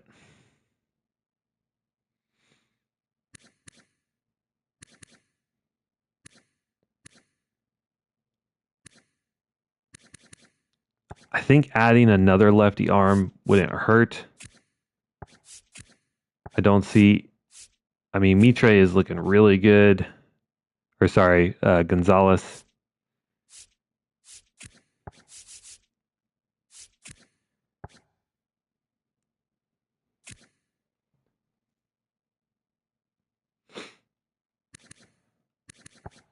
I'll think about it. Corey Lee hitting 258. Edgar Caro hitting 250.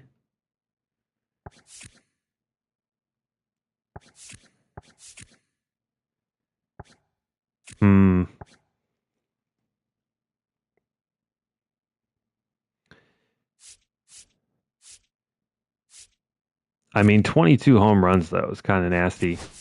Let's go ahead and bring Corey Lee up. And we might actually send Henry Davis down. I can't, though, unless I DFA him.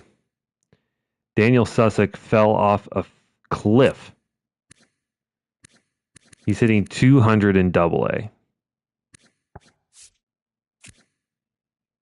And Michael Copeland, this random D potential guy, regressing. Like, what is his potential?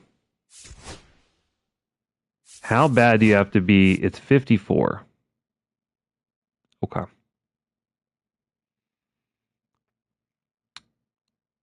Okay. That's tough. Is 54 not F potential?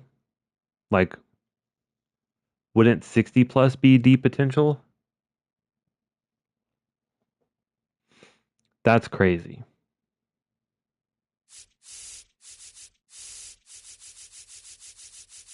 It says he's deep potential. We're just going to make it 60.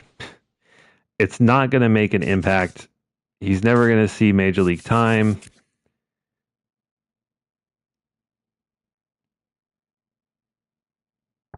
But that's fine. All right, so we add a catcher. Unless there's any other position player that is just absolutely having like a minor league season of a lifetime, I don't see us bringing in anyone up.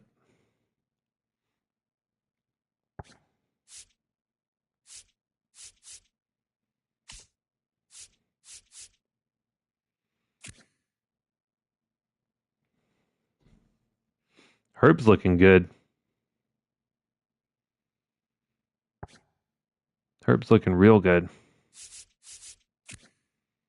Another couple years in the minors, Loperfido and Malloy go away.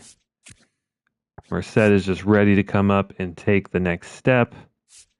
But for these September call-ups, not quite.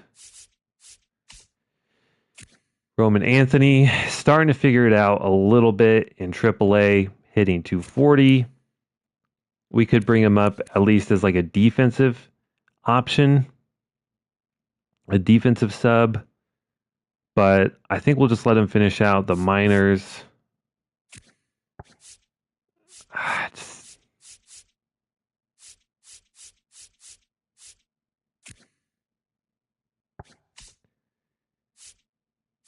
And yeah, there's really just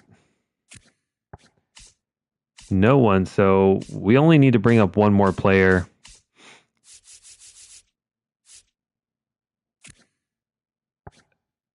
I think it's going to be Jonathan Cannon.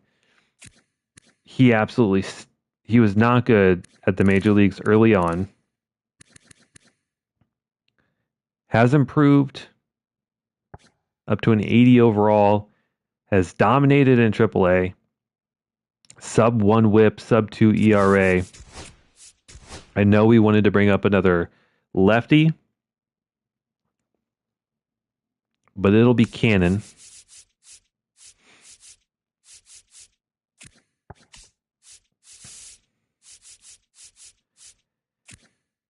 And then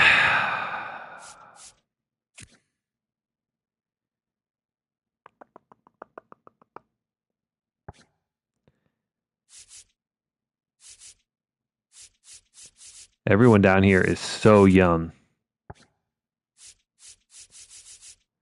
1, 2, 3, 4.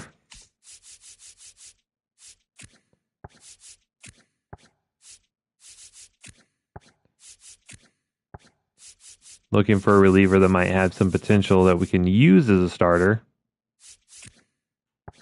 Yeah, Owen White. Okay. We'll bring up Fraser Illard to AAA.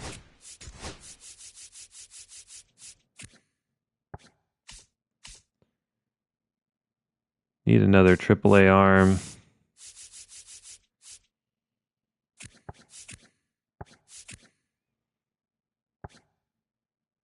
Let's bring up Jaime Rodriguez.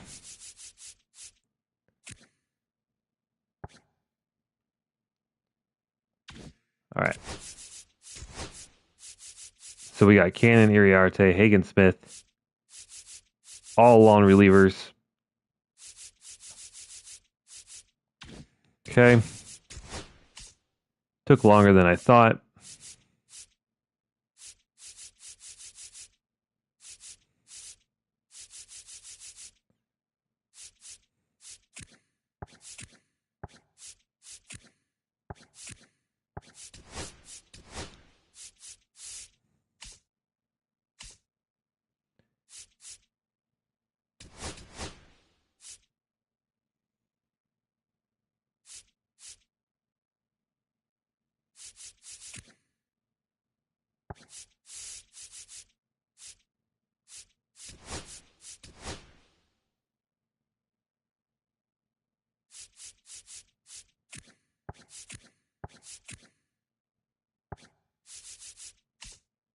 All right.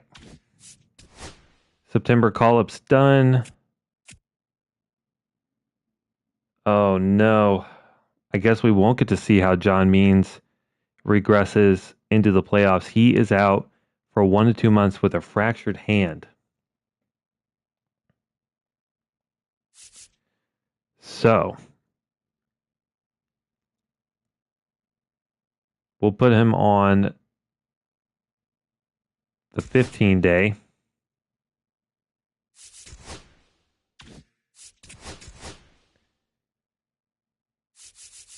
And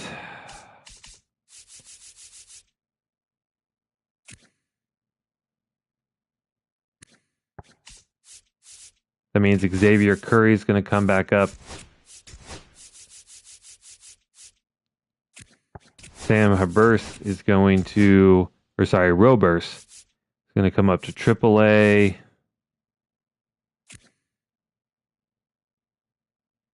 Garrett Strange is going to go up to AA.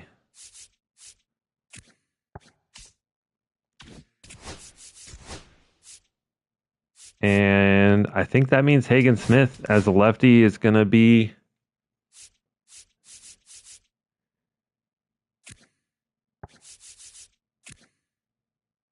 the guy right now. Taking over for John Means.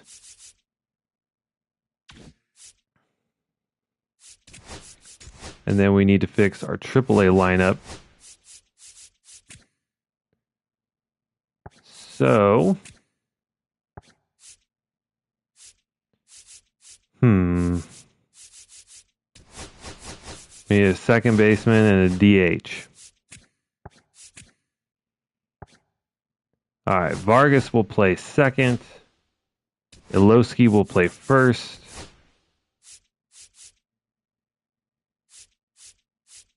And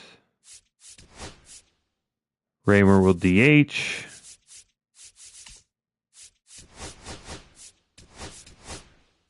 Raymer will DH. Vargas will play second. Ilowski will play first. There we go.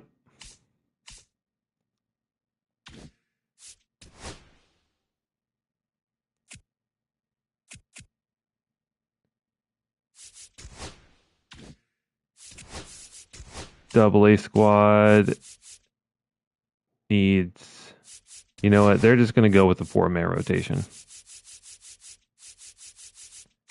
They don't play that many games anyway. Okay. The Royals have taken over the division after a sluggish into August, where we lost our last 2 and then our first one in September.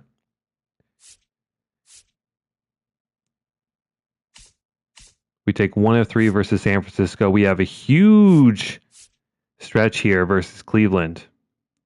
So we're going to send these first games, and then we're going to player lock the first MLB start. Right? For Hagen Smith.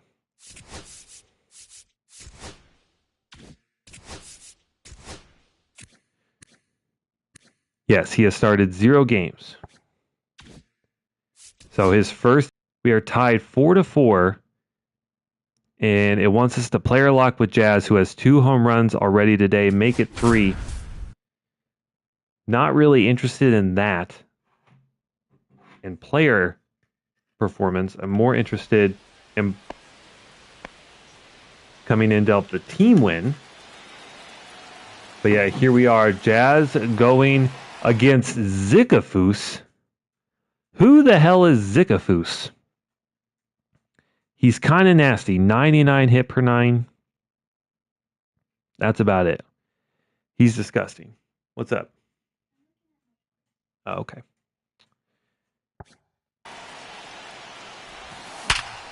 And Jazz has himself a hit. We will hold at 1. We could have easily gone for 2, but it's better to be safe. But that does it. That's it. We don't get our 3rd home run, but we get the win. It's an RBI single for Jazz. I feel like I should be more excited, but I was just so focused on the game, being like, oh, Jazz is 3 for 4. I didn't even really realize we were walking it off. So Jazz doesn't get his 3rd home run of the game, but We still casually walk it off in the bottom of the 11th. Fantastic. Jazz still has a great day. 3 for 5, 2 homers. Alec Thompson's kind of on one, though. He was 2 for 4 with a triple.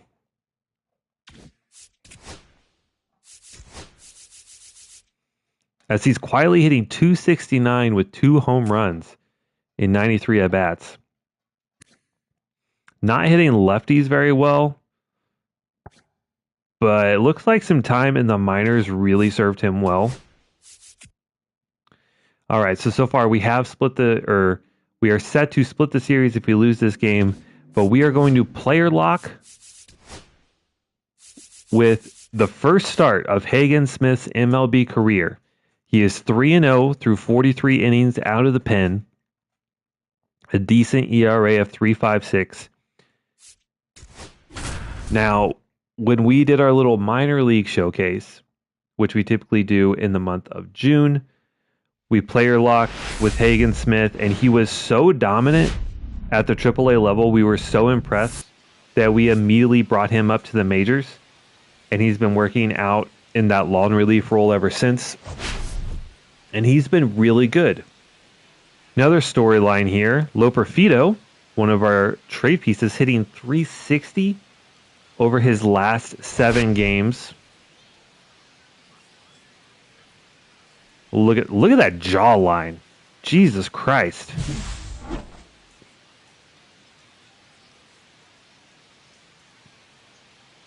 Dude's been like, I don't know how you can lift weights with your jaw, but if you can, he's been doing it. OPS over 1,000. Has a home run in there as well. Dude looks like Captain America. What a legend. All right. Who is this guy? Brock Keenan. This is the fun part in a rebuild where you get to see all these guys that were drafted at the start. This guy drafted in 2025 in the second round. Now seeing some major, well, I guess he has seen some major league time in the past, but limited. Now playing his first full season. This dude cannot play defense to save his life, but he can hit the ball.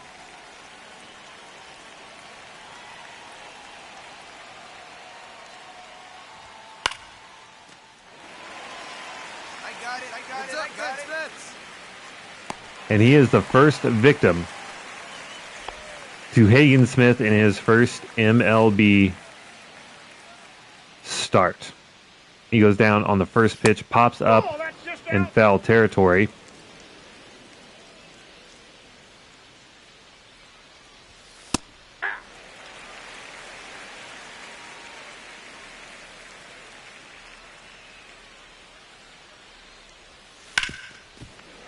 It's not really where you want to locate a splitter. I'll just say that.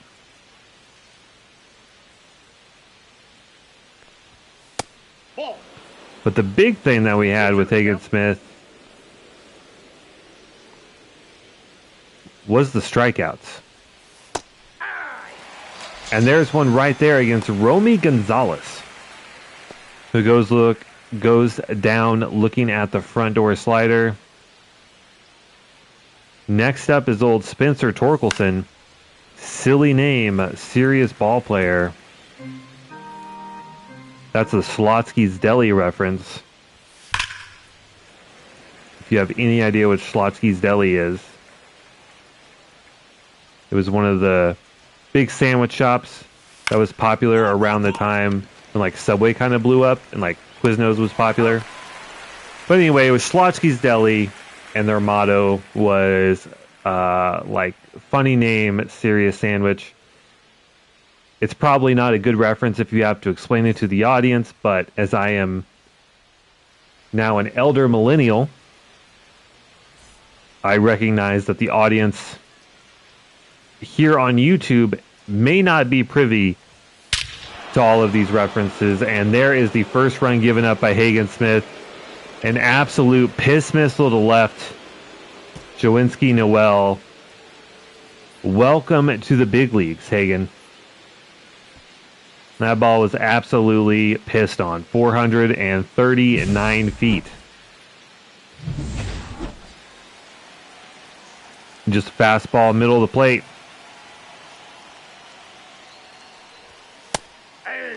Pretty much the same location as that, but Austin Hayes decides not to swing.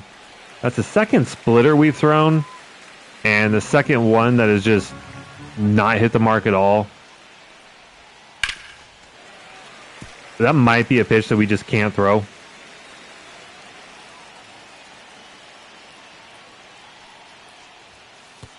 Ball one. 1 ball, 2 strikes to count. And that one is given a ride deep into left, and that is gone. Back-to-back home runs against Hagen Smith, who's been really good this year out of the pen, but in his first start has not looked especially good. Do we have some wind or something? We have 7-mile-an-hour wind against us.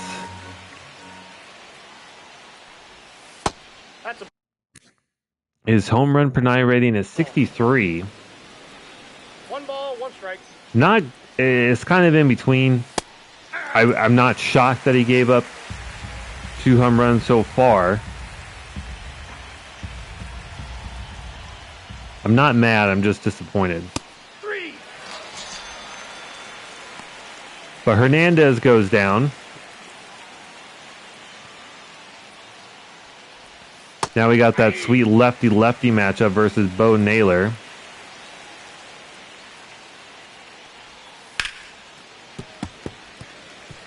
But Hagen Smith not looking like the Hagen Smith that dominated down in AAA. Now, obviously, these are better batters, but making a good recovery. Back-to-back strikeouts. And now just needs to put down Angel Martinez. Laces one to short. Got him. Fielded cleanly. That's tough. That is tough. So 2 hits, 2 runs. It's still early, though. Still plenty of time. But so far, no run support. Hey.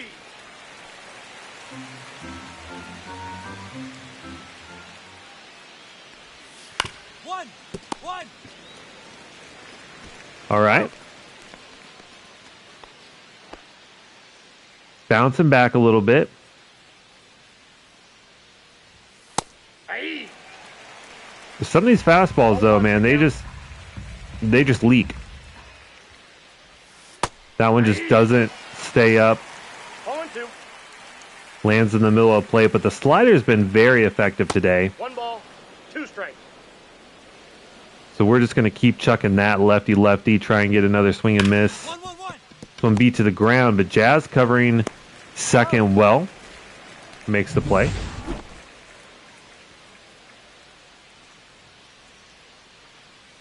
One more out for a clean inning. 0-1. 1-1-1. And there it is. Out. All right. So 2 scoreless innings, 2 clean innings, just the 2 hits, and both of them home runs that have been the problem. Let's see if our offense can get us back in this one. And they do. Garrett Hampson with an RBI double. And then which I wasn't able to catch.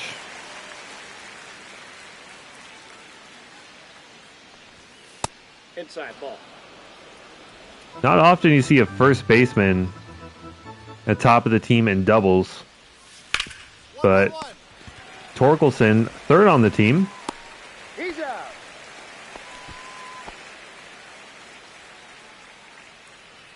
Jawinski Noel, the first one to hit solo homer. This one, a fly out to right. There's Jaws out there.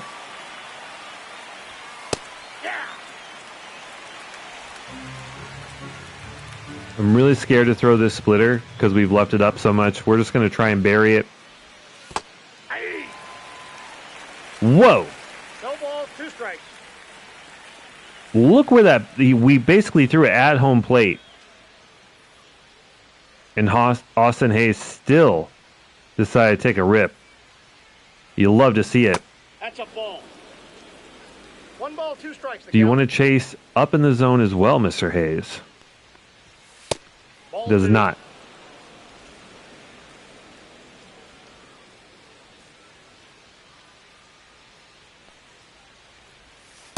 We got full count. Really close on that front door slider. We will challenge him with a fastball. Rolls over the top. Villar, we have come to trust as a solid rock there at the hot corner this year. Back-to-back clean innings. And we find ourselves still tied here in the 5th. Only 41 pitches so far. Ball 1. So 1-0. has been efficient.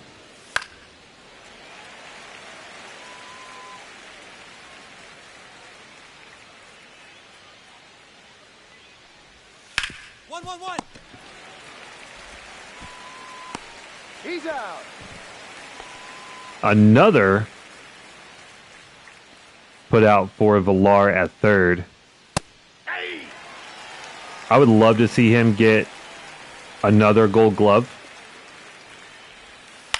If he gets 2 Gold Gloves in his first 3 years and in 2 different positions, 1 ball, 2 strikes. like, you know you got something special there defensively.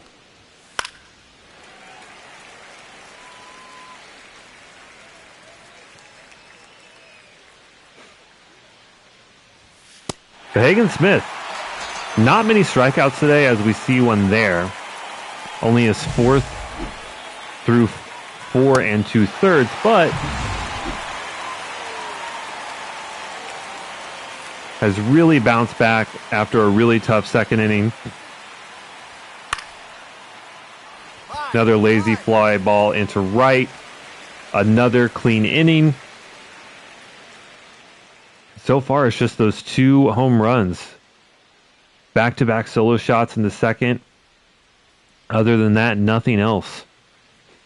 And let's see if our offense can give us the lead, hopefully give us a win. On the line, they do not. So here we are in the 6th. Still have plenty of stamina, which I love. I think that is just an underrated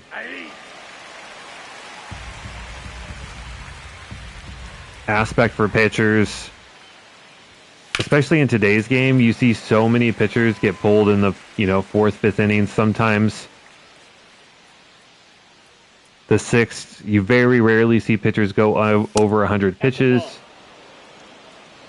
1 ball, 2 strikes. And a lot of that just has to do with, like, I think guys really pushing velo to the limits. One. This will be an incredibly tough play. Jazz manages to get his glove on it, but 97 speed at first. No throw, no play. But yeah, in the modern game, you don't see that.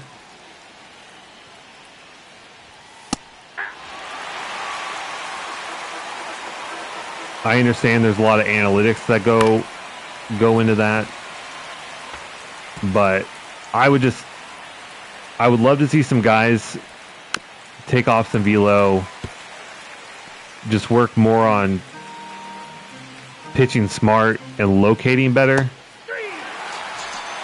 and staying in games longer. Because essentially, if you're a starter getting pulled in the 4th or even the 5th inning, you're just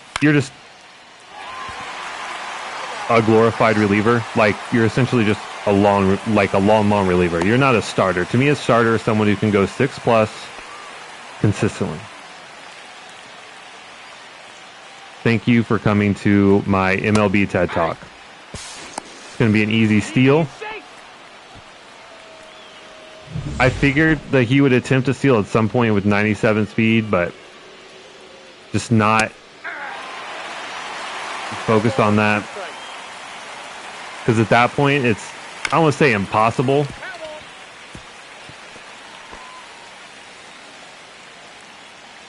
To get a pick off, but really, really tough. Torkelson battling here. Terrified to throw the splitter, but we'll go to it. Once again, left up.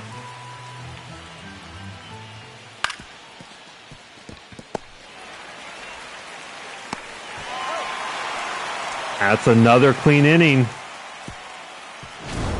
Hagen Smith threw 6 now.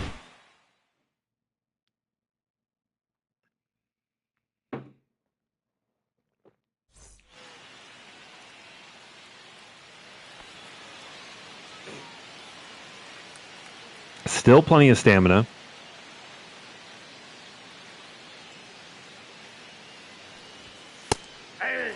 And working in the 7th. This is what you love to see.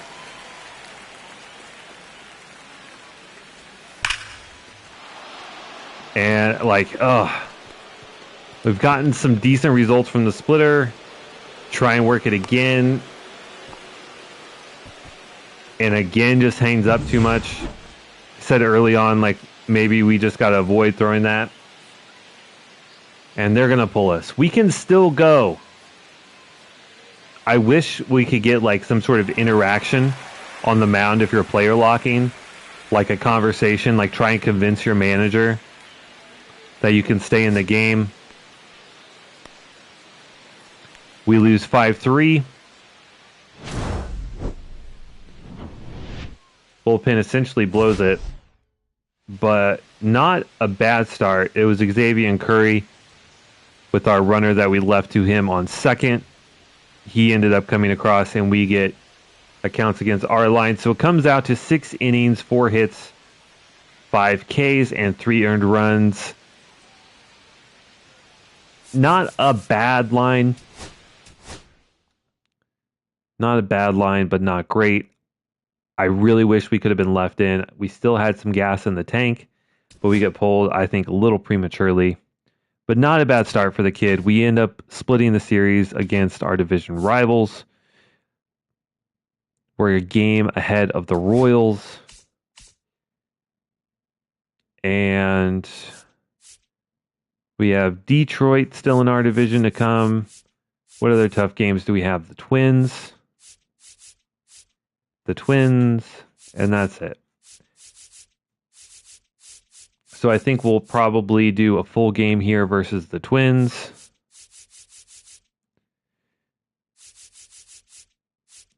Maybe with Eder. He just continues to have a great season. I think that's just such a fantastic storyline. But before we get there, we have 1 out, bases loaded, and a tie ball game in the top of the 9th with Jazz at the plate. Big opportunity. Hey, him, Tristan Casas, Aldo Villar, if any of those guys want to take the next step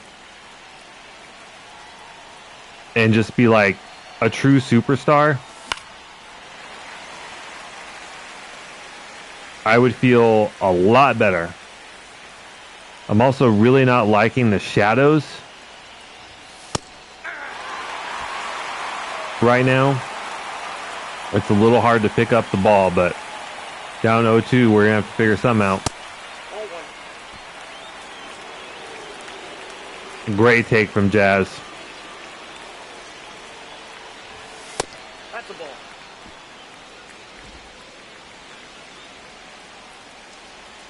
I'm just waiting for the slider, lefty-lefty. We don't get one. Put it on the ground. He's out. He's Jazz legs it out. We have the lead.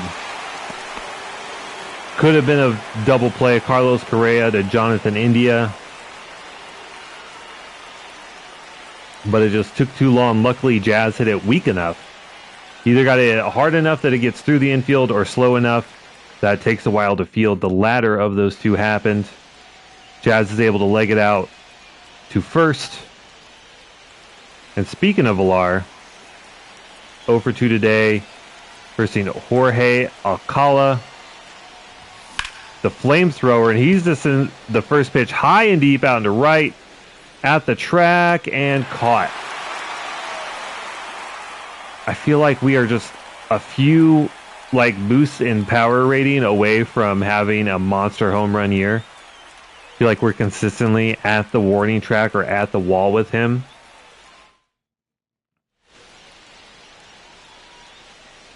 Let's go ahead.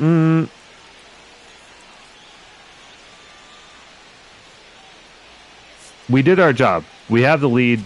We'll simulate towards the end. And what do you know?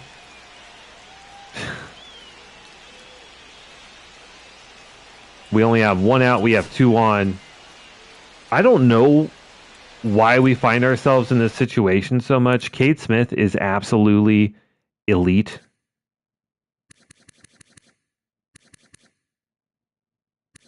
But 43 hits in 62 innings and 10 walks.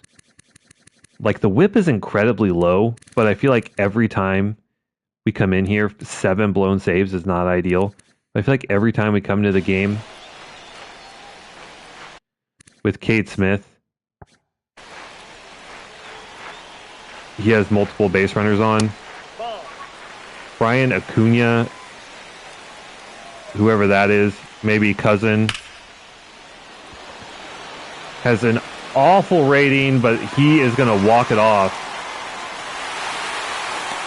Jazz with the throw home. A guy with 50 clutch just laces one for a double. Unbelievable.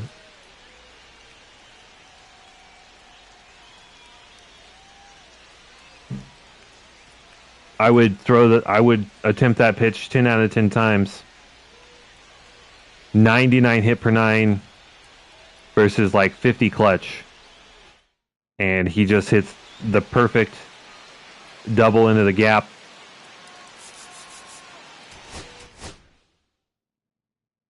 That's so tough. A walk, 2 hits. Okay. Whoops, I was supposed to play that game versus Etter. All right. In that case, let's play. We'll definitely play versus Detroit, and then one more.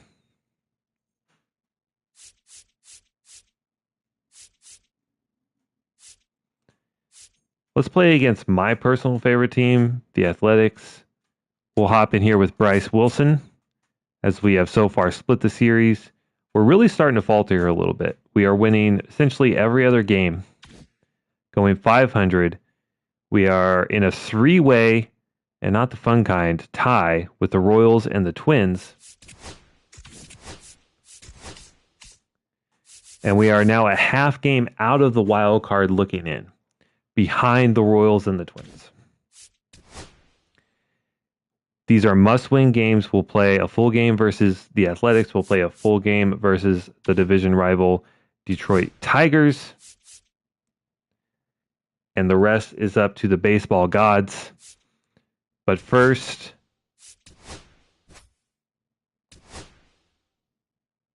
or we might even just sim out the series after this, because the rest of our schedule, I would rather play regression. If there were any doubts about bringing back Garrett Hampson, I think they're answered. Absolutely falling off. The stats are good, but there's no way he could go another MLB season. He's extremely tired as well, so he's going to get the day off.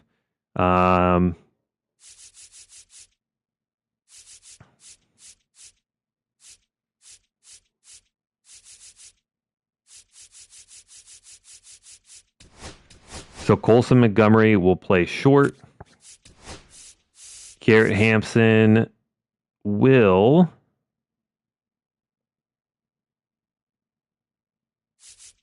Why is Rick Oliver not in the lineup? Hold on. Let me just back out of this real quick.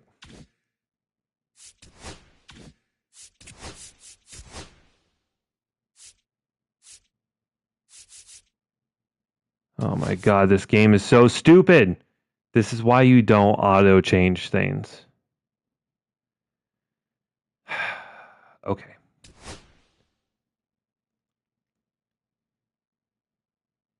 It's frustrating. Okay, so Oliver. What else do we have? Casas. I think that we had Jazz-Villar, Teal Ruiz. That's fine. Jokes Villar. I think that we had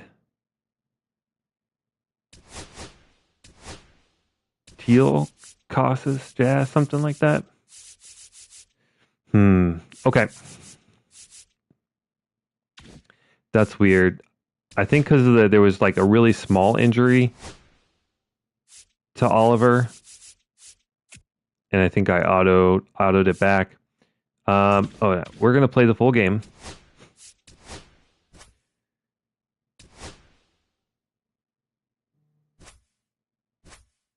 Against my favorite team, the A's. All right, so, and then Hampson is going to have, so we'll have Oliver leading off.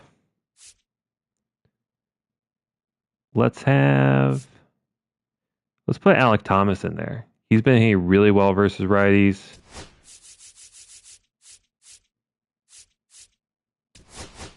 That works. Anyone else need a day off? Nope. All right. We're not just going to randomly we're not going to bench our all-star catcher for the guy that we just thought we would bring up for maybe a bench bat if needed game. Like, hey, I see you have one all-star on your team. What if you bench him for the guy that you brought up at September call-ups? Probably not. Probably not. All right, so taking on my favorite team in real life here at their AAA stadium, Edward Cabrera. Wow. Wow. A's went out and spit some money.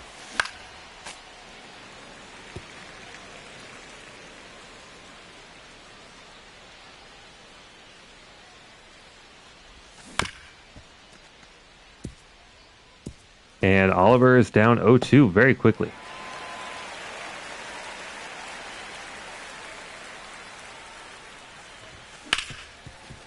That one hit fairly hard, 88, but sailed over the head of the first baseman. That will be an error, but it will be a base runner, and we'll take it.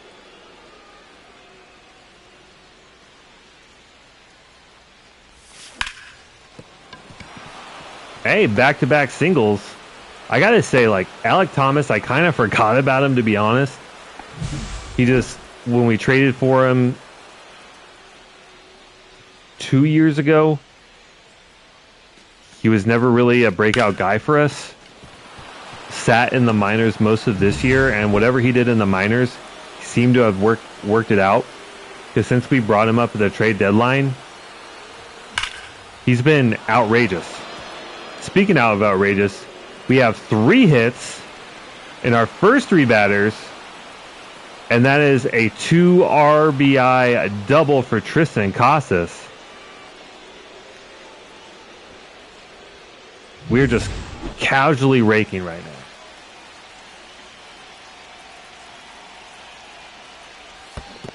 now. Now we do have...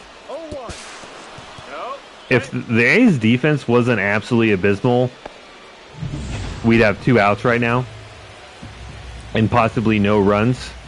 But the errant throw to first, and then that throw Ball. that left Casas safe at third, has really benefited us. Ball. But 2-1. I'm really curious. In real life, the A's are set to move to Vegas in 2028. This is the 2029 season.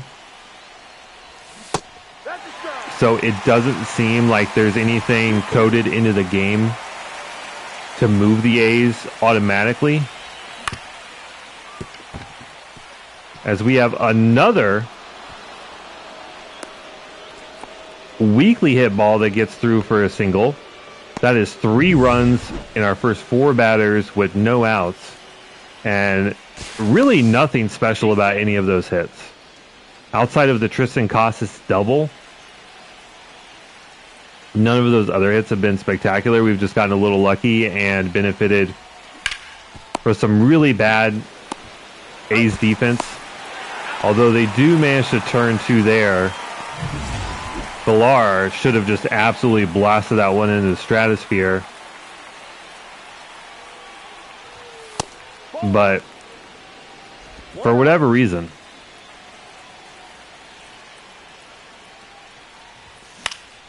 he's just not quite there. He's really close, and there's no reason to send him down. He is still performing well, but we just know that I feel like he's just a baby step away from having that breakout performance. 2-2. Feels weird. Only 15 pitches for Cabrera, even though we've scored 3 runs. Gets a punchy there on Teal. Good changeup.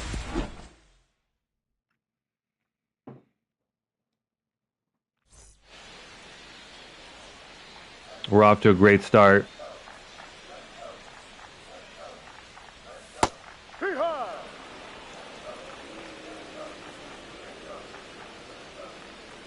Nick McGraw, cousin of Tim McGraw.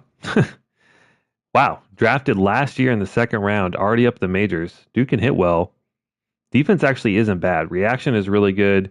Fielding is above average. This is a solid guy. Absolutely a solid ball player.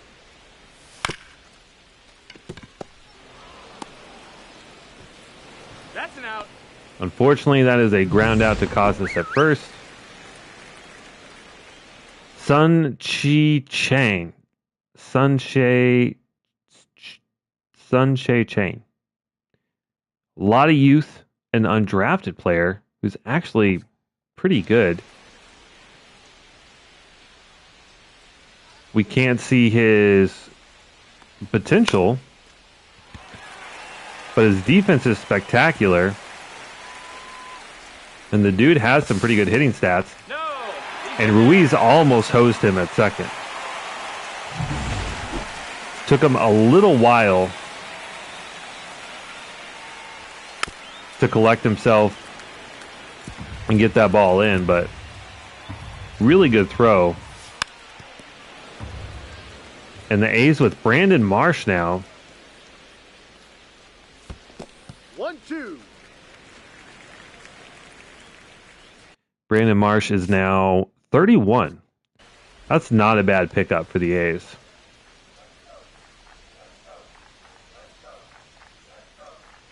Very interesting team here. No. 2 balls, 2 strikes. Hey, high, 3.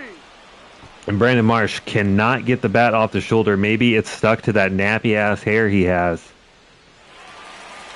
But he goes down looking on the fastball.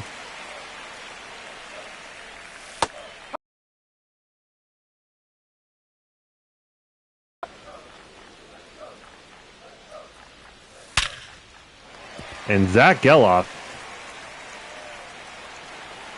with a really good hit and a double for him, an RBI, 111 off the bat. Absolutely rips the slurve. Just catches a little bit too much of the plate.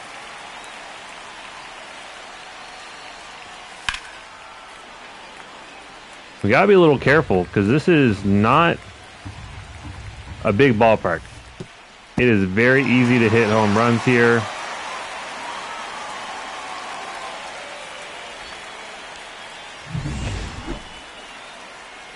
And right now, it is not easy for Bryce Wilson to get out of this one. Runner on third. Need one more strike.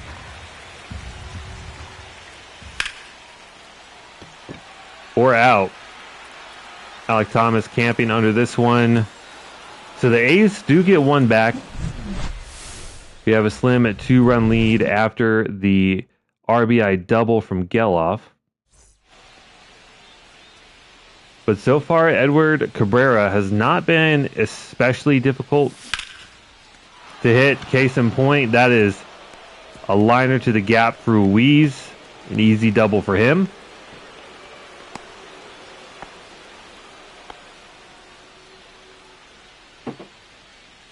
And our good day at the plate continues.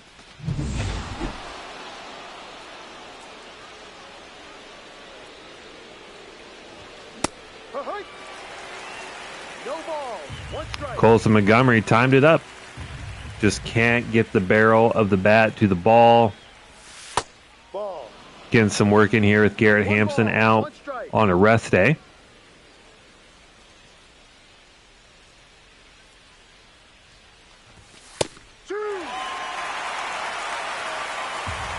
The one we probably need to take a rip at.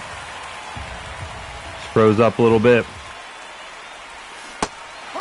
And then goes down on the changeup. Not the best at bat from Montgomery. So let's see what Loperfido can do. I feel like ever since he got traded to us, he sat at 260 and has stayed there the entire time. So if anything, he's been incredibly consistent. He plays above average defense. I think that's a huge win, especially over Stone Garrett that was hitting barely over 200. OPS was like at 500-600. This has definitely been a win of a trade. Great heads-up base running from Ruiz as he moves over to third. And now a sacrifice fly will do it. But at a 3-0 count, we're probably auto-taken.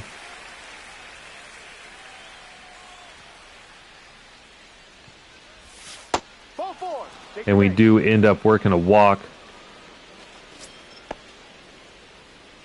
It's going to be Oliver. 1 for 1 today, hitting 280. And that one blasted back up the middle. That will score Ruiz. And Cabrera's getting shelled a little bit. I wonder how long they're going to keep him in.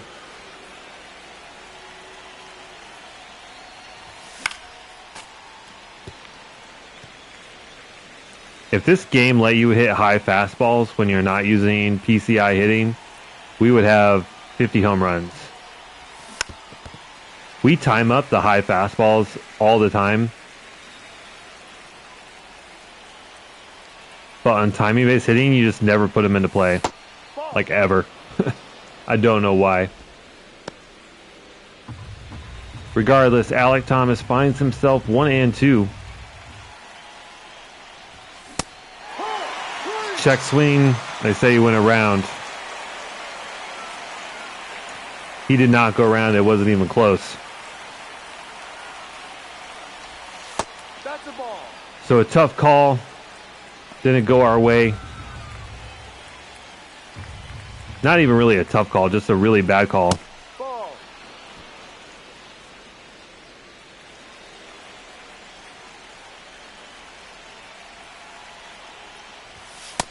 Rio. And right now, Cabrera wanting nothing to do with Casas.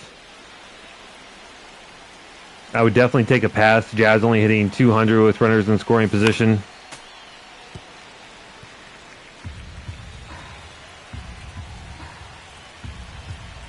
Let's see, 3-1 if we get another challenge pitch. We got one. Pulled the fastball. But caught easily out in center field. just skied. Still got an extra one back with the Rick Oliver single. How is Max Schumann doing in the game? This guy drives me crazy in real life. Yeah. 0-1. Very Oakland athletic thing to do to keep a guy on the team for the next 7 years. That's foul. But let's see if we can wipe him out with Wilson. We do. The slurve gets Schumann. Only the second strikeout for Wilson. No. 1 ball, no strike.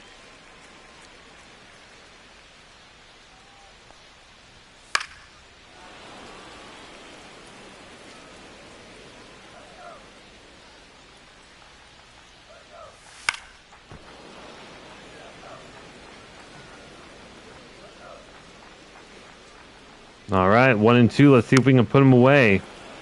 Just gets a piece of the change up below the zone. And the cutter just catches the top. Cam Smith can't get the bat off the shoulder. 3rd K for Wilson.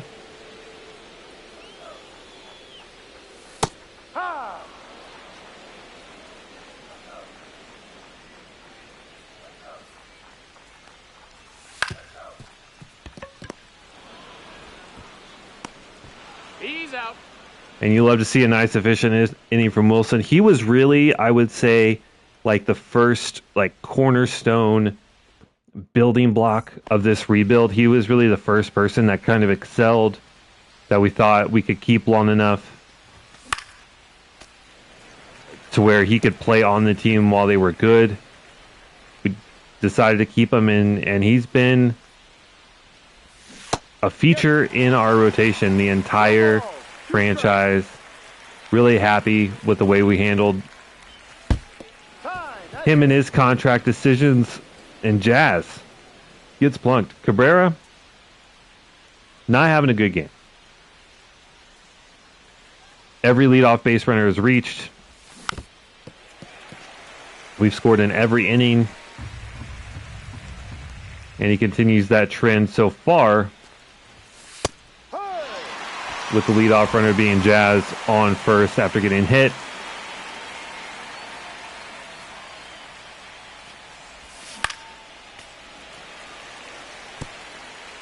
Villar staying alive, catching a piece of that changeup on the outside part of the plate. But goes down there on the changeup. Cabrera finally getting it together a little bit. 4th strikeout there. Doesn't feel like we struck out that much, but I guess so. Kyle Teel at the plate. Let's see if he can get this offense going again.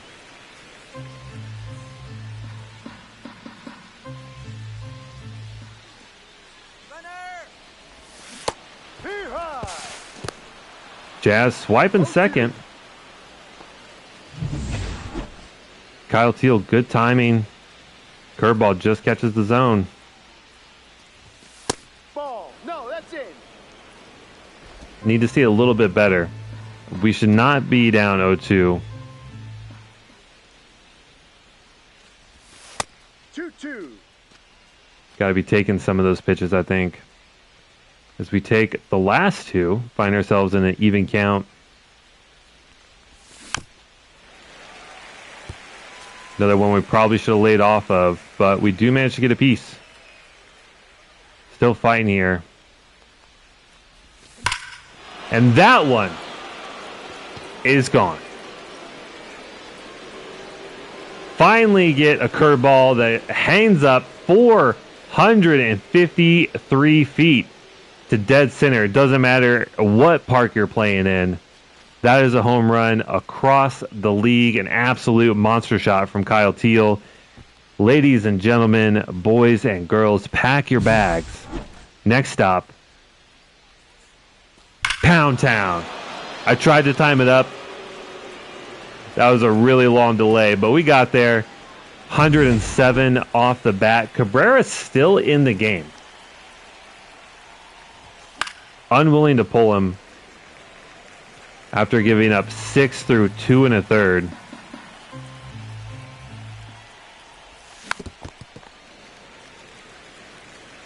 But is ahead on Ruiz, 0-2.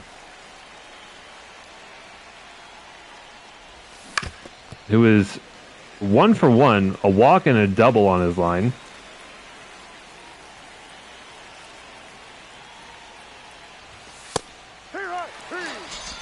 Good pitch there.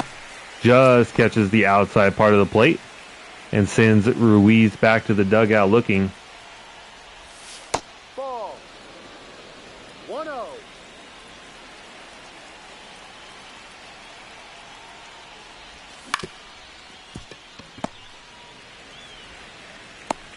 Out.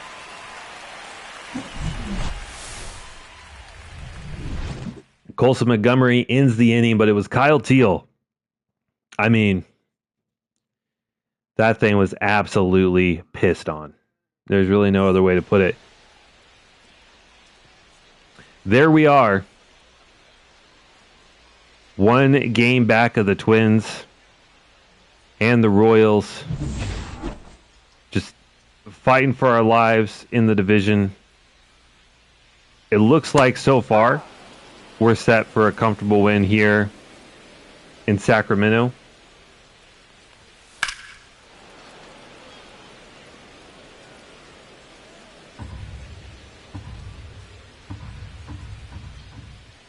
Don't love beating up on my favorite.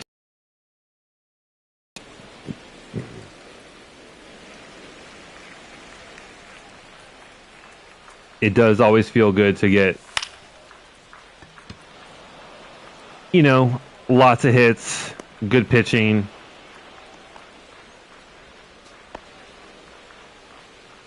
It's just part of the game.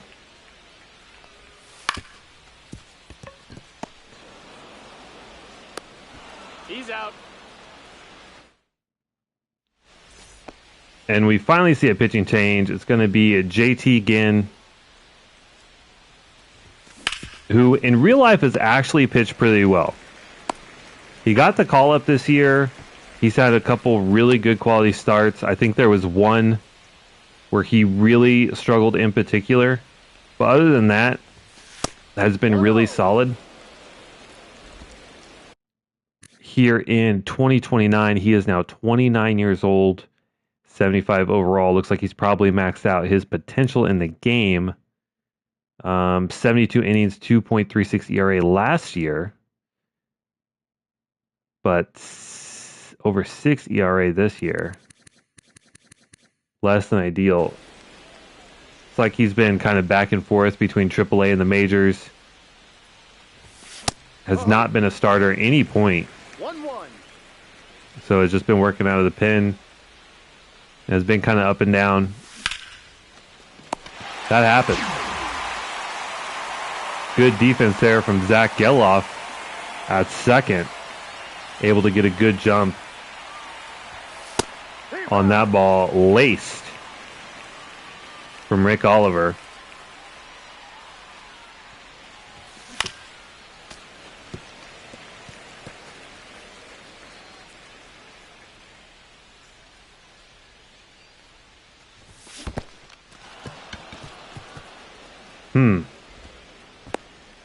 Hey!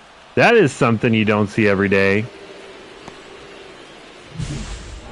So the catcher drops the ball on strike 3. When that happens, the runner has a chance to advance to first, and he actually manages to leg it out. It almost never happens because it's usually like a changeup or a curveball that's just in the dirt, and the catcher is just able to kind of, you know, block it, pick it up in front of the plate, and throw it to first. But in that case, it really gets away from the catcher up the third base line. And with really good speed, Alec Thomas is able to get to first. Tristan Casas follows that up with a single, and now all of a sudden, instead of a strikeout to end the inning, we have 2 on with 2 outs.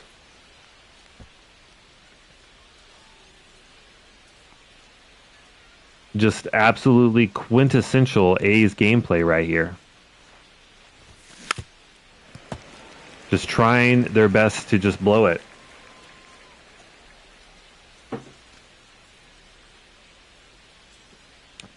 See what Jazz can do.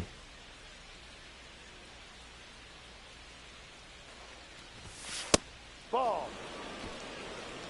He is 1 for 1 today, where he legged out what I think could have been a double play, and I think maybe was hit by pitch. I think that was this game. Really good fastball there, located low and away on Jazz. Behind in the count. Let's see what we get here. We get a ball driven high and deep into right, but fielded. That is the greasy Brandon Marsh, playing center now for the Athletics, who makes the play.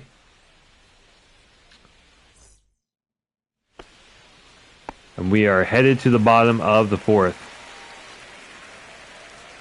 Bryce Wilson still cruising, 31 pitches through the first 3 innings. A few strikeouts.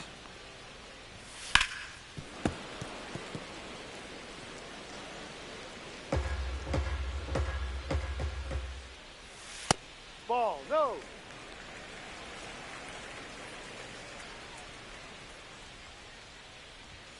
Ball 2. Ooh, really close.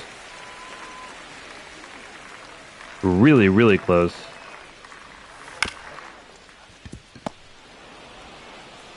There we go. He's out.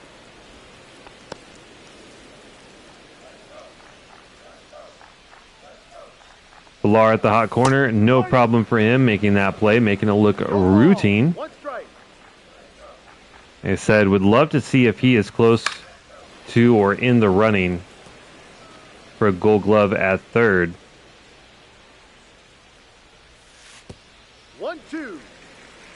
Imagine getting a Gold Glove 2 out of the 4 years, as Geloff is going to take Wilson yard. 1 slurve, the catcher couldn't catch. The next one catches too much of the zone, and Zach Geloff gets his 20th home run of the year. Just too much of the plate, and too small of a stadium to keep that one in the park. That's going to be 2 home runs for the A's.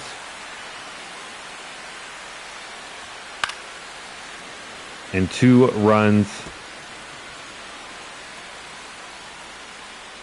against Bryce Wilson.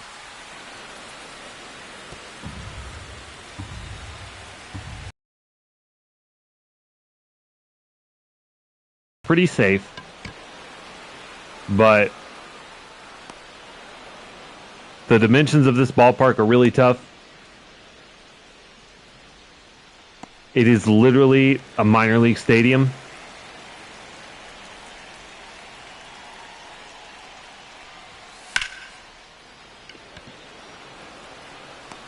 Wow, great jump from Ruiz. Right now, him, Lopecito, and Thomas, like, we actually have a really solid defensive outfield right now. Plenty of speed. Just good, reaction and fielding. Maybe not anyone with like a true cannon that's going to hose someone from like dead center, but fly balls to the outfield are going to be really difficult to land in grass for the opposition, as Villar goes down swinging. Good slider, left up, but just catches the inside part of the plate. And so far, going from Cabrera over to Ginn has paid dividends for the A's, as he has held us scoreless thus far. Off the plate.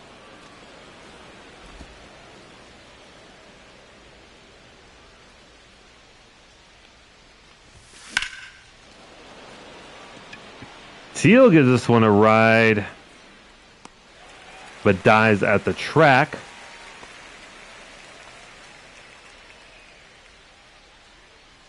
And a chance for Ruiz to keep this inning alive. Ball.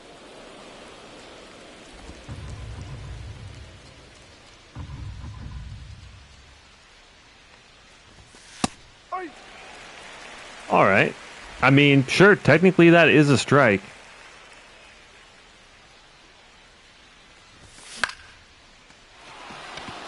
But that is a hit. Ruiz keeps the top of the fifth alive for us.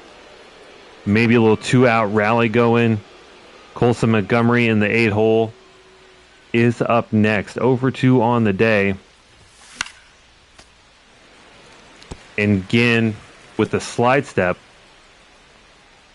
assuming a steal attempt from Ruiz is coming. It's a really good slider. Started well outside the plate, then back in. And Montgomery finds himself down 0-2. Big sweeper. Montgomery able to get a piece.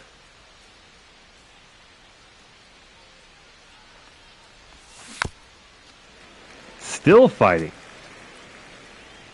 All over the plate. Lucky to be even making contact with those.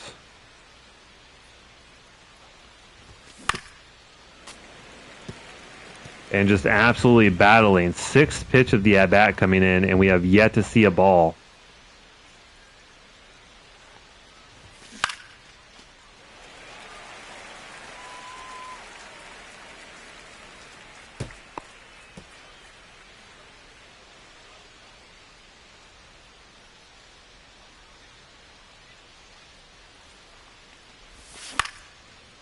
This one popped straight up in the air. Again, camping under it. That is out number 3. Really tried to work a good at bat, but again got the better of him.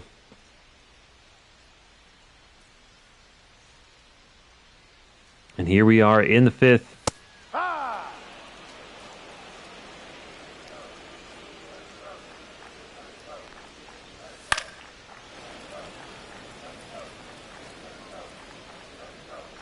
Kind of terrified of throwing the sweeper again. The fastball works. Catches the top part of the zone. Cam Smith does not take his bat off the shoulder. No, that's a ball. That's not a ball, but all right.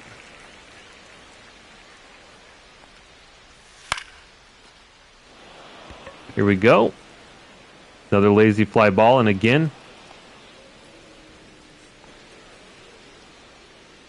just right now with our outfield defense, I feel so confident in plays like that. One strike.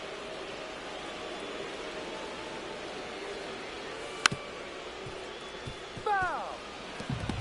I think really the only, I guess, weak point, if anything, is Costas at first.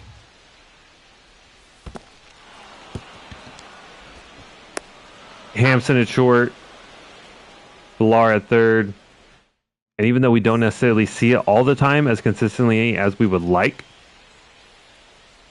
Jazz at second has plenty of range and should be able to make all the plays. That is a lot of ground to cover. I get it, especially when you have Costas over there who's not exactly helping you out a ton.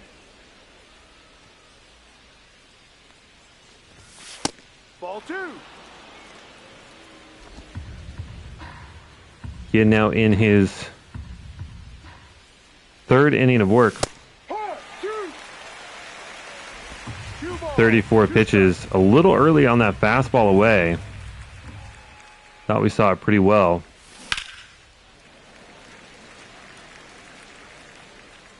Loperfido, good rip on the sweeper, but foul. Count still even 2-2. And that one's laced out to the gap. Shortstop unable to come down with that one just over his glove, and Loperfido is on with a lead-off double. 11th of the year. in limited at-bats. The dog is pretty hyped about it. I'm sure you can hear him in the background. And that one is long gone. A no-doubter from Oliver over the batter's eye. 464. Ladies and gentlemen, pack your bags. We're going a long way. Next stop, Pound Town. Rick Oliver, a no-doubter. 464?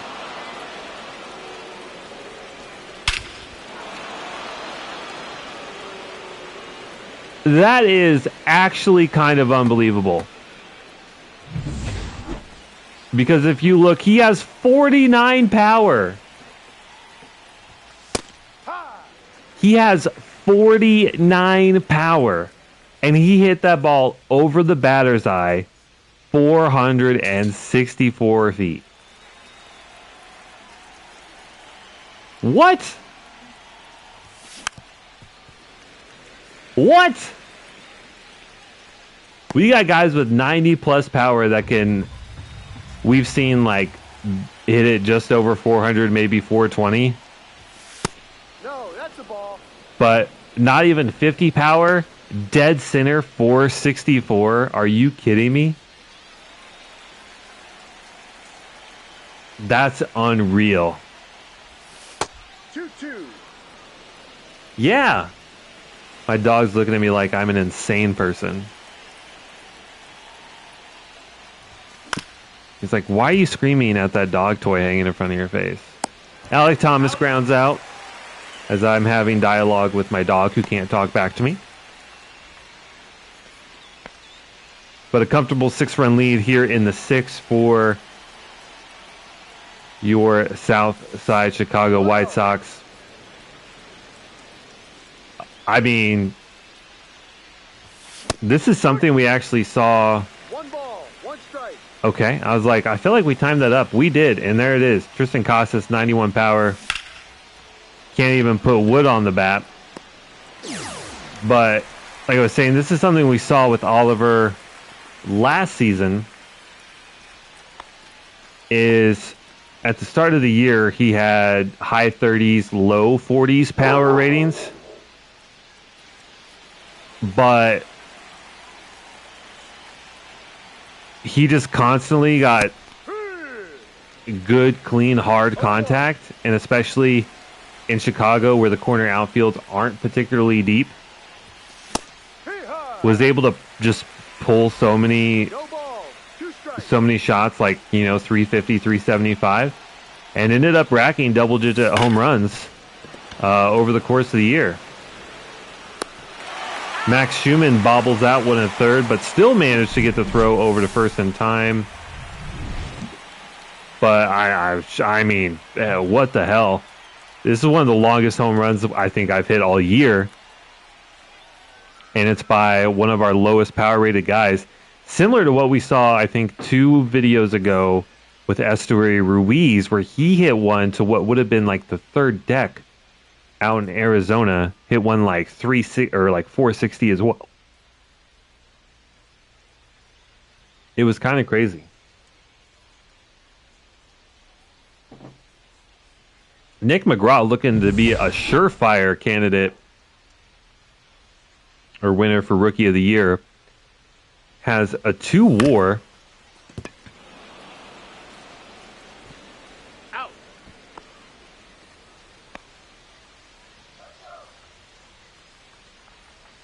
I imagine if any of our pitchers that we had in long relief, all rookies, if we would have had any of them starting earlier in the year, they would have had a chance for Rookie of the Year.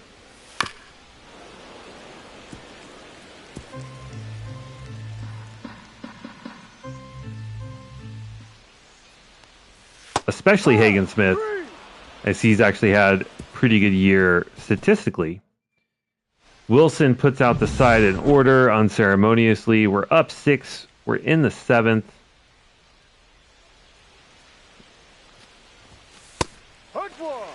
JT again still on the mound at 49 pitches. Has given up 2 runs in few inning. What he came in the fourth, so fourth, fifth, sixth, 3. Now his 4th inning of work.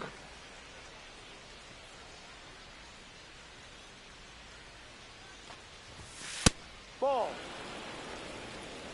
Not bad. Villard not having a great day at the plate though. 0 for 3. Has hit the ball reasonably well. As he gets into that one, somehow fastball 6 inches on the inside of the plate, and he takes that all the way to the wall. All right. Ball inside. Kyle Teal, who had one of our 2 home runs earlier in the year, or earlier in the game. What's up? Yeah. Outside. Ball 2.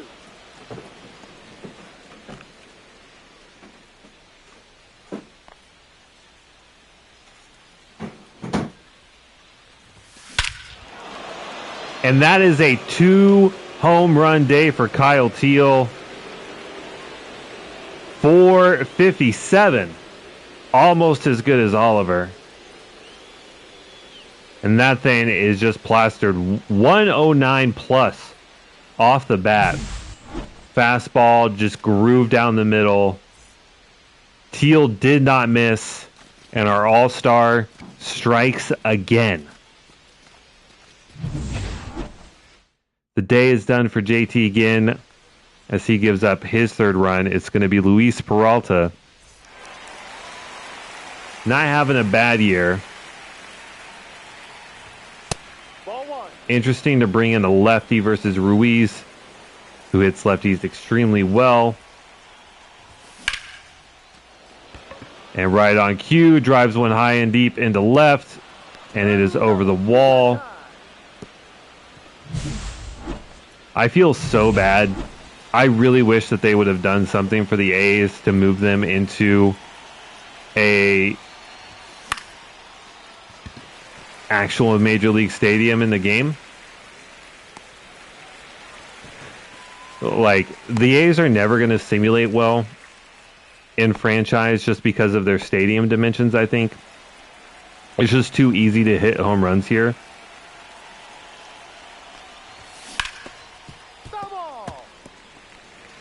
I'm assuming that stadium dimensions like play a factor.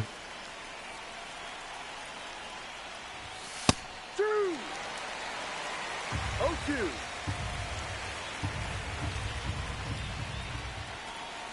But 1-2. that's one thing. I mean, this situation does not come up much. So it's not really something I think you can probably, you know, hate on MLB The Show. Like, this is such a rare occurrence. Like, I don't think they're going to make it a priority.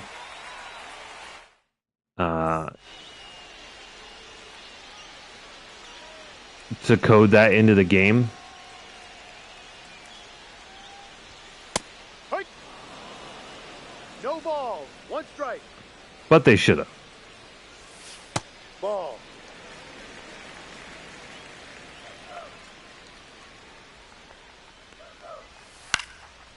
But they should have.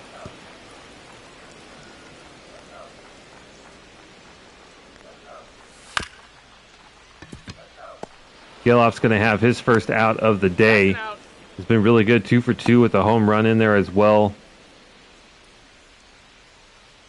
Finally grounds out there to Garrett Hampson.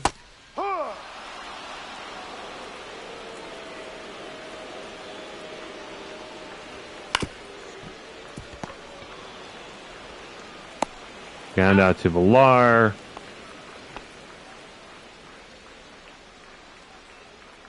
I mean, I guess I gotta say, like, this feels like, I cannot tell you how much this feels like an A's game as an A's fan, especially in this stadium where home runs are frankly just easy to hit. It's like,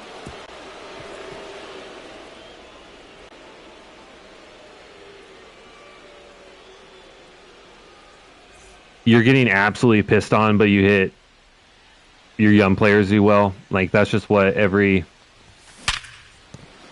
so many A's games feel like. We have, Lawrence Butler, Rookie of the Year, and like, frankly, All-Star candidate. Probably someone that will rank in the MVP voting. Like, maybe like top 5, top 8 maybe.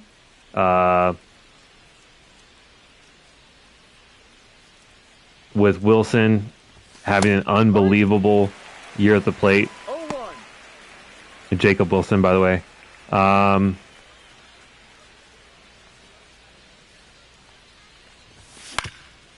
Who did I say? Lawrence Butler. Brent Rooker hit 40-plus home runs last year.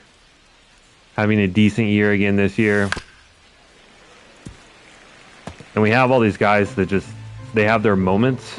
Oh, yeah. For Tyler Soderstrom has been moved defensively all over the field and has played spectacular defense.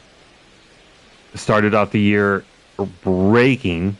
Led through the first, 3-4 weeks of the majors. Led the league in home runs.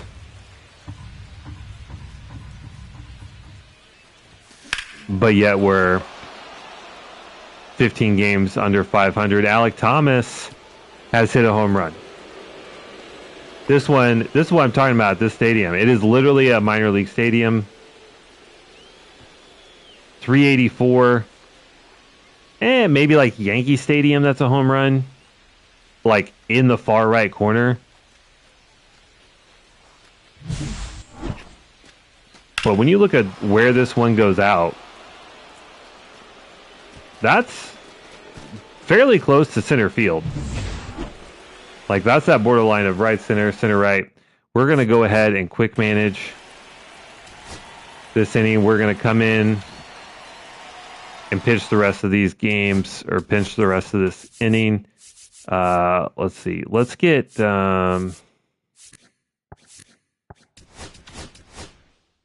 Uriarte and Cannon up. It's obviously a very low leverage situation. Only one inning to go. We might just have Wilson just chuck fastballs down the heart of the plate. It might ruin his stats a little bit, but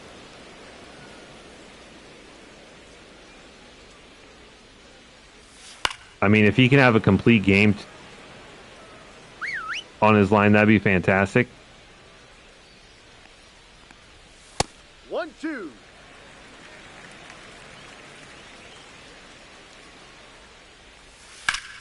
Foul ball. Just the one thing I don't need is for Cam Smith to have like a 12 pitch at bat for no reason at all.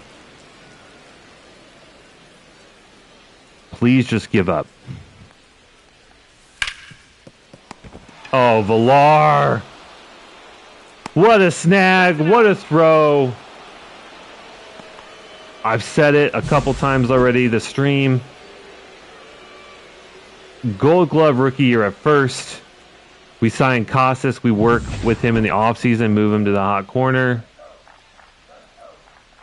I think he's played well enough that he should be considered for a Gold Glove.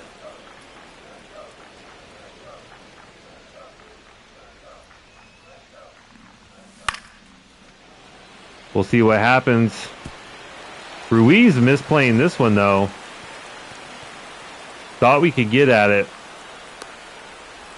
It's going to be a double.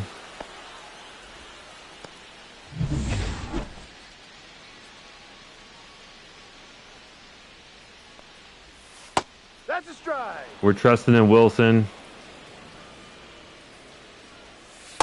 That's a ball. 1-1. Not dead yet.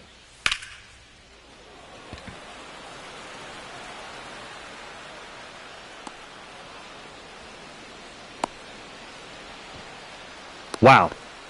He actually did not advance to third on that. Unbelievable. Nick McGraw in the lead for Rookie of the Year. Can do some damage. And we are giving him all the challenge pitches. 2.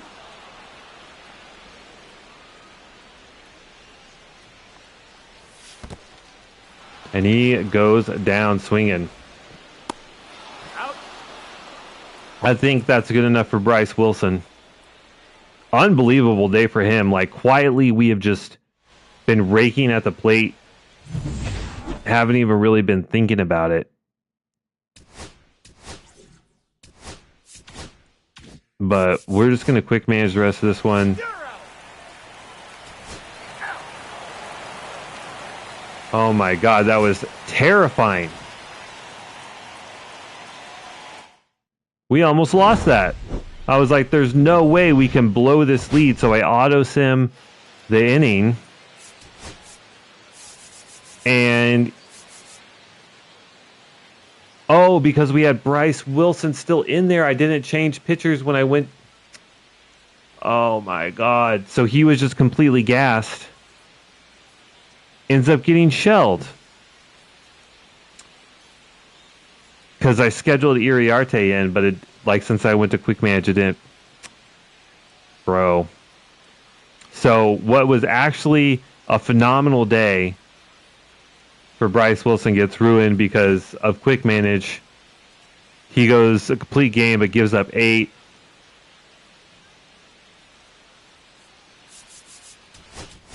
That's really frustrating because he actually had a phenomenal game and I just didn't.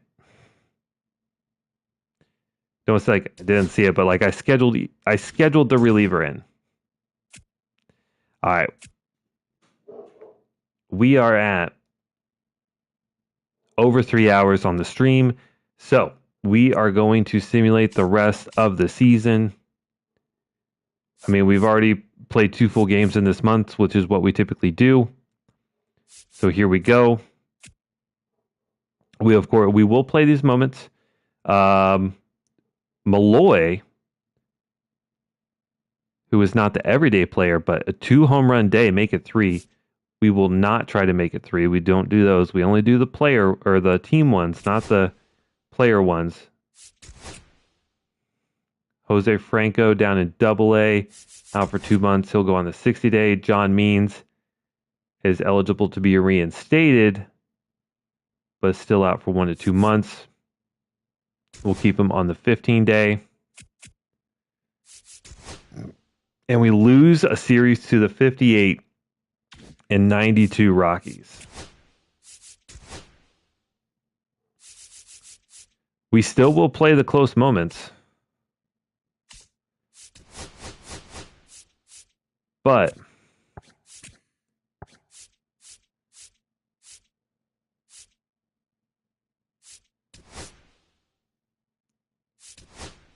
we're not going to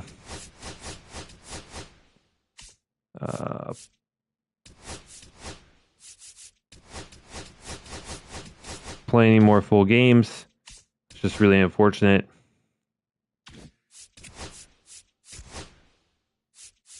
Hagen Smith, unfortunately, in his actual starting role, has not been particularly good. Was much better out of the pen. Bryce Wilson is cold. Thorpe, Eder, Schultz. Okay. Lineup looks good. We have some cold players. We have some hot players.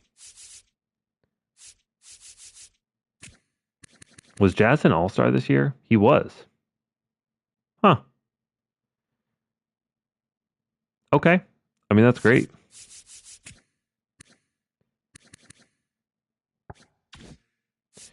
Anyway, on to a series versus Tampa Bay.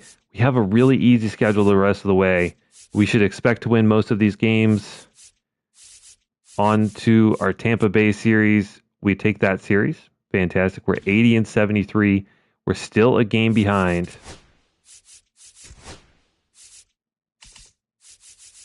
And on the outside looking in on both the Twins and the Royals.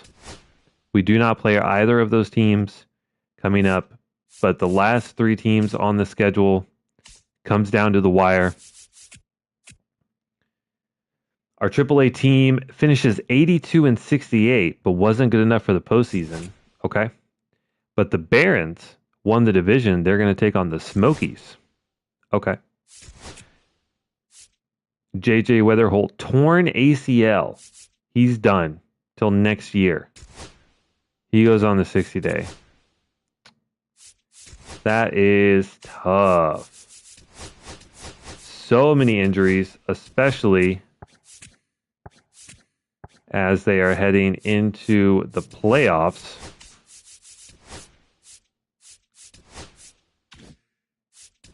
We'll see how they manage. We sweep Detroit. We are now tied for the division lead. It comes down to this, the last two series of the season. We'll play any of the high leverage moments. We've already played 2 full games this month and player locked.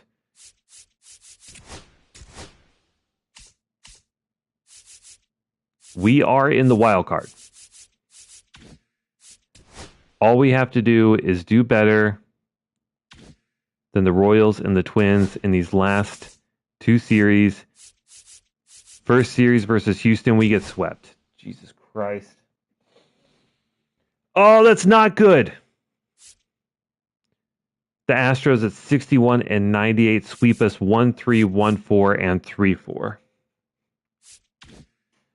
We're now third. After that, we are now on the outside looking in of the wild card, and we are possibly going from World Series champions who snuck in, got hot at the right time, to an 80-plus win team that doesn't even make the wild card. Game 1 versus the Nationals is a win. We are still a game back.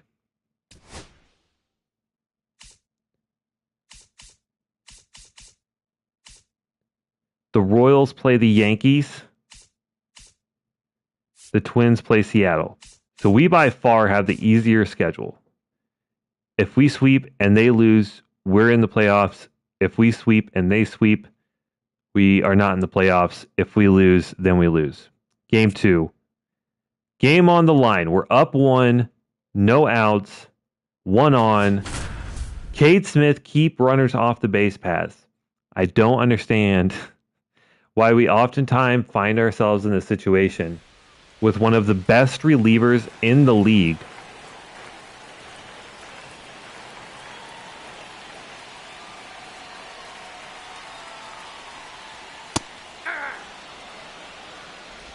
All ones the count.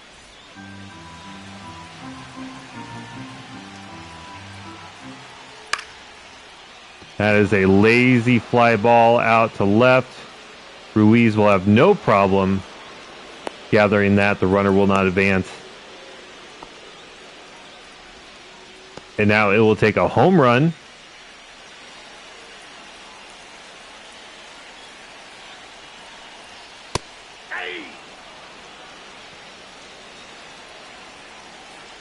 To win it. Would love a double play here. We're pitching for the ground ball. We got one. Guys, pick up the ball. It shoots up the middle, bounces off Cade Smith, who is down right now. Jazz can't find the ball. The runner's too fast, so we get the ground ball that we so desperately need to win the game. And it's like a comedy of errors ensues.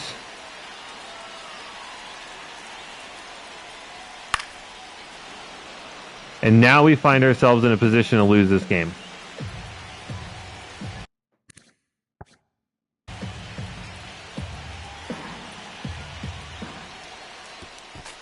Pass ball. There's really no play here. That takes out the double play. This is the one thing with Kyle Teal I don't understand. He has great ratings. Okay, that one's pretty far away. But oftentimes we find pitches that are really not that far out of the zone. Get past him. We need a strikeout in the worst way. Ball. 1 ball, 2 strikes to count.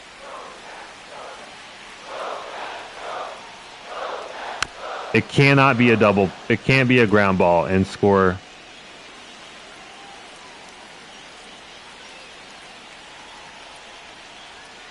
There it is. There it is. Cade Smith with the punch out. This is a must-win game.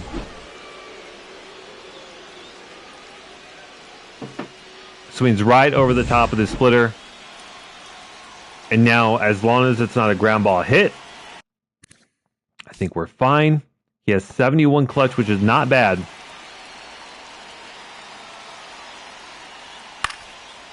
It's a fly ball. Loper fields under it. Game over. It was looking really dire. But Cade Smith clutches up.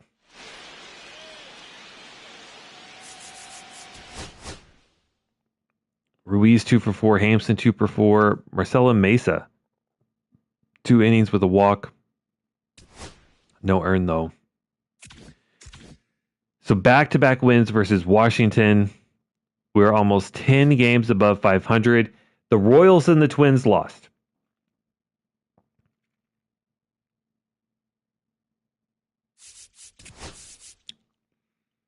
That is huge.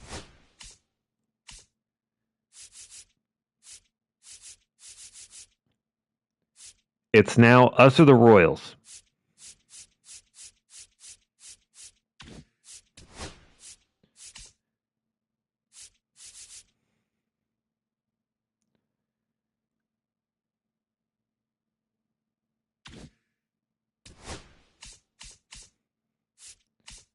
The Royals play at New York. It's going to be Framber Valdez versus Mackenzie McGore. Framber's been elite this year.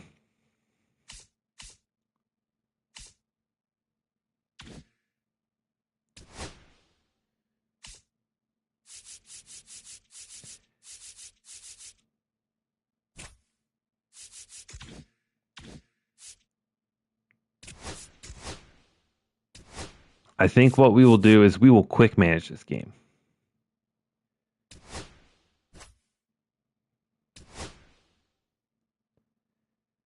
Because we've been at it for 3 hours. I don't want to pick up the next game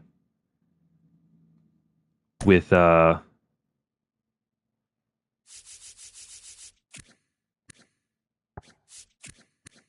one game that we may lose and not make the playoffs.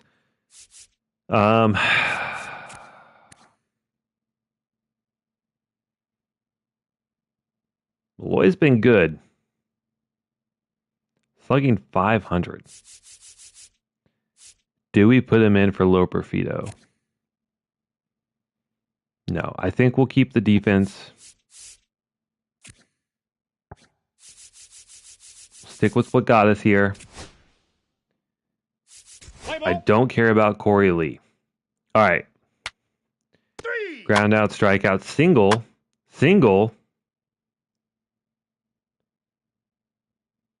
Who's at the plate? Villar. Fielder's choice. Okay. 3. Ball 4. Take your base. 3. Double, a walk, strikeout, 2-run score. 3. All right, down 0-2. Lead off double. 3. 1-run scores. Love that. 3. Jazz, come on. Nope. All right. We're only down 1. 3. Okay. 3. Walk.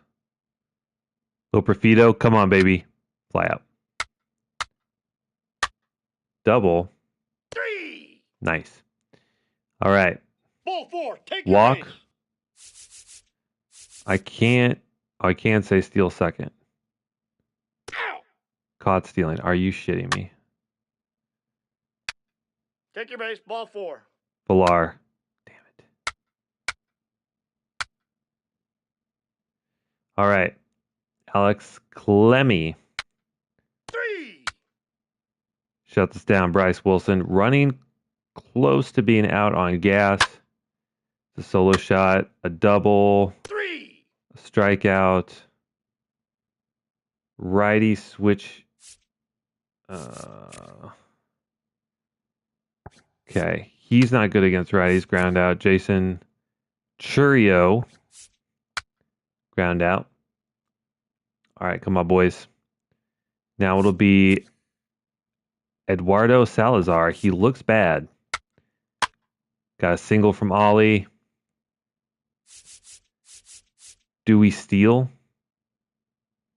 We try with Hampson. He got thrown out. Fielder's choice. Oliver. There's a double. We got Jazz at the plate. Come on. He fails. All right. Pitching change. We got righty, lefty, lefty. Pache's in. Down 2. There's a double. Ground out, fly out. No problem. All right, Villar. Come on. This guy is not good. All right. Jose Ferrer. Oh, our offense is dead. All right, we got a switchy righty lefty. Ruiz, not good against lefties. He grounds out. Brady House, pretty even. Fly out. DeLauder, fine. All right. Someone needs to hit. 3. Great. We lose our last game of the season.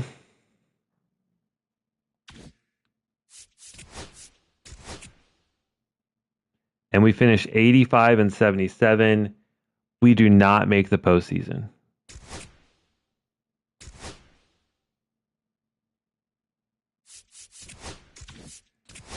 So, after winning the World Series, we are going to have to not rebuild. We're not rebuilding. But we got to figure out how to take that next step. We finished second in the division, a game behind the Royals, and a game out of the wild card.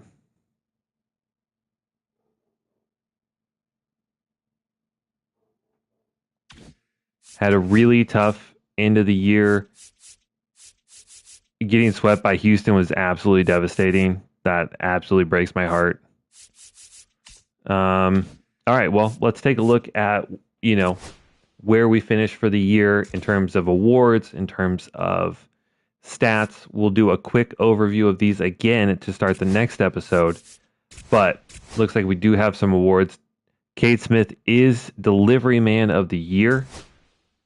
And that's it. MVP goes to Rafael Devers, 37 home runs and 113 ribbies. Rooker right behind him. And Aaron Judge at 36 years old is still blasting 37 dingers. Holy shit. Cy Young goes to Dylan Cease. Aaron Judge gets the batting title. Rick Oliver, third for the batting title. Our 73 overall C potential guy that we started as an 18-year-old is third for the batting title, hitting .296, 11 home runs, only 49 RBIs, but he's like a leadoff guy. I mean, this is what you want in the front of your order. 146 hits, 27 doubles, 3 triples, double-digit home runs. Walk rate could go up. Doesn't strike out a lot, but on base at 355 could be a little bit higher. But positive WAR player who DHs. I'm fine with that. Okay. Kate Smith wins reliever of the year with a 2 ERA and 47 saves. 80 strikeouts? 80 strikeouts in 67 and a thirds inning. Unreal. His K per 9 rating doesn't go up at all. Unreal. We still have him locked down for the next 4 seasons. Thank goodness. Rookie of the year goes to Nick McGraw. Hank Aaron is Aaron Judge. Gold Glove, Max Fried. Freddie Fermin, catcher. First base, Michael Bush. Second base, Edward Julien. Interesting. Has 60 fielding. Does he play another position? Maybe. That's weird. Okay. Michael Garcia gets Gold Glove at third. I'm curious. So he had, let's see, 62 putouts, 210 assists.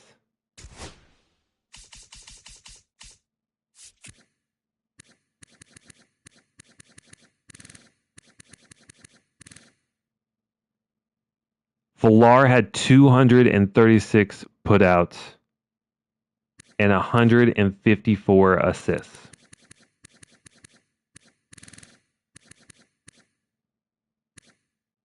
$154, $236.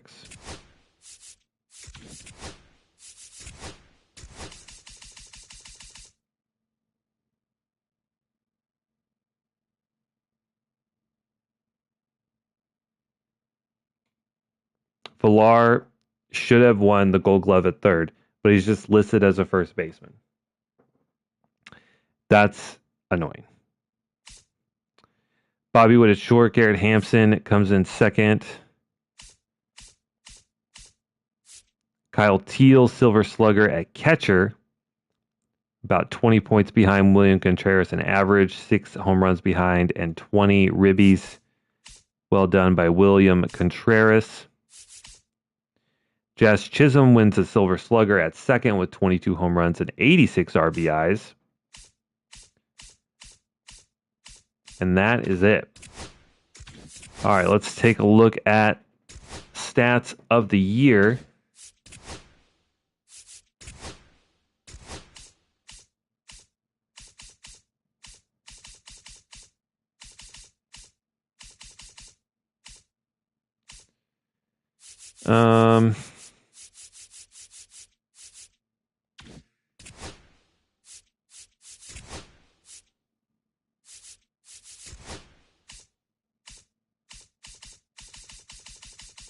Can we go? How do we do?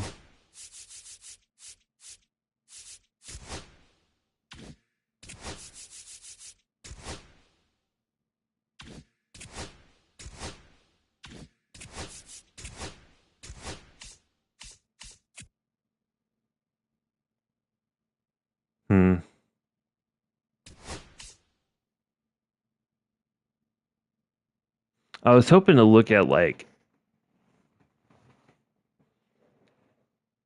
for all MLB positions, who leads in WAR and stuff like that. Okay, maybe I can't.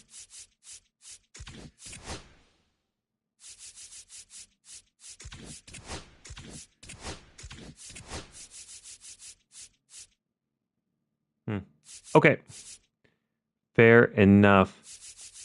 Oh, can we do this?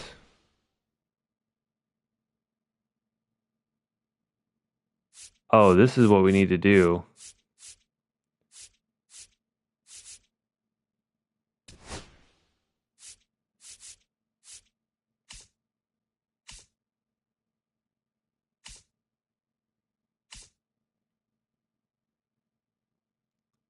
We need to move the A's to a real stadium.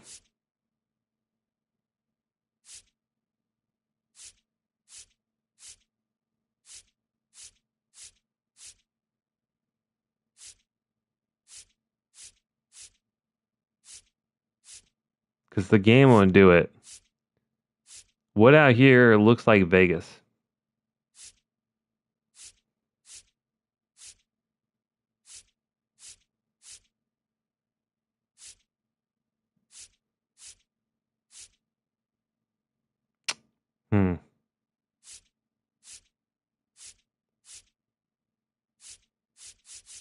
And none of them are indoor stadiums, which I think is what they have projected for the Vegas team. I know this isn't the biggest deal, but it would be nice when you play the team to actually play in what looks like a Las Vegas stadium. I'll look. Maybe I can download one and add it to the team, just so it's a little bit more realistic for them. Now that we are this deep into the rebuild. But anyway, all right. Let's see how our team did by position. So our new highest rated starting pitcher is Drew Thorpe. He looks great. 174 innings. Would love for him to go longer if he could, but almost a career low ERA, career low WHIP, career high in strikeouts, career low in walks. I mean, just a great year all in all. 1.7 WAR, K rate's up, walk rate's down, home run rate is about the same, FIP is down. Like, that's just a good year, and he's still growing. He's still getting better. He's probably close to hitting his peak, but at 28 years old, I think that's still a win. Noah Schultz, not a bad year by any means. 163 innings, solid ERA, low WHIP, walks are down, home runs are down, earned runs are down, home run per 9 down, walk rate down, K per 9 a little down, but a positive WAR overall. FIP is down a lot. That's actually a really good number. Noah Schultz at 25. Iriarte as a rookie was not particularly great or good, but it's a rookie campaign. Only 36 innings, we'll see. Hagen Smith got the call up. All in all, he performed pretty well. Bryce Wilson got shelled in that last game. That was my fault because I simulated poorly and really hurt him. But he's hanging in there. He's still definitely a guy that deserves to be in our rotation. He's got one more full year left on his contract, so we'll see what comes out of that. Cannon got shelled. He's looking more and more like a trade piece each year. Like, he looked phenomenal in the second year of the rebuild, and then ever since then, it just gets progressively worse, which doesn't really make sense. He's a C potential, but an 80 overall, so he's pretty much tapped. He very well could be a trade piece for us in this offseason. Eder, at the ripe old age of 30, is finally hit 80 overall. He's B potential, so he's still progressing. And every year he kind of does the same, except for this year. He goes over 166 innings. Home runs drastically down, walks down, strikeout rate up, ERA down, WHIP down, win percentage is above 500, a WAR of 3.6, K rate up, walk rate down, home run rate down, FIP is way down at 3.34. Like, he looks like a legit starter that, I don't know, do we pay him big money for the next 2-3 years? I don't know. That's a big decision. Jerpy does not get the call up. And then we can't see their AAA stats, can we? But progression. Mitre looks close. Grant Taylor is suspiciously all 60s. Who is this guy? Gonzalez, Jaime Rodriguez, I don't know. Down the board here, I'm just looking to see progression. Mike Diaz, I love those big jumps. +4 to K per 9. That's great. I think he's going to progress really fast because his clutch rating is really high, so I think that's going to keep his ERA really low. Everyone else, like Luis Lugo, looks good.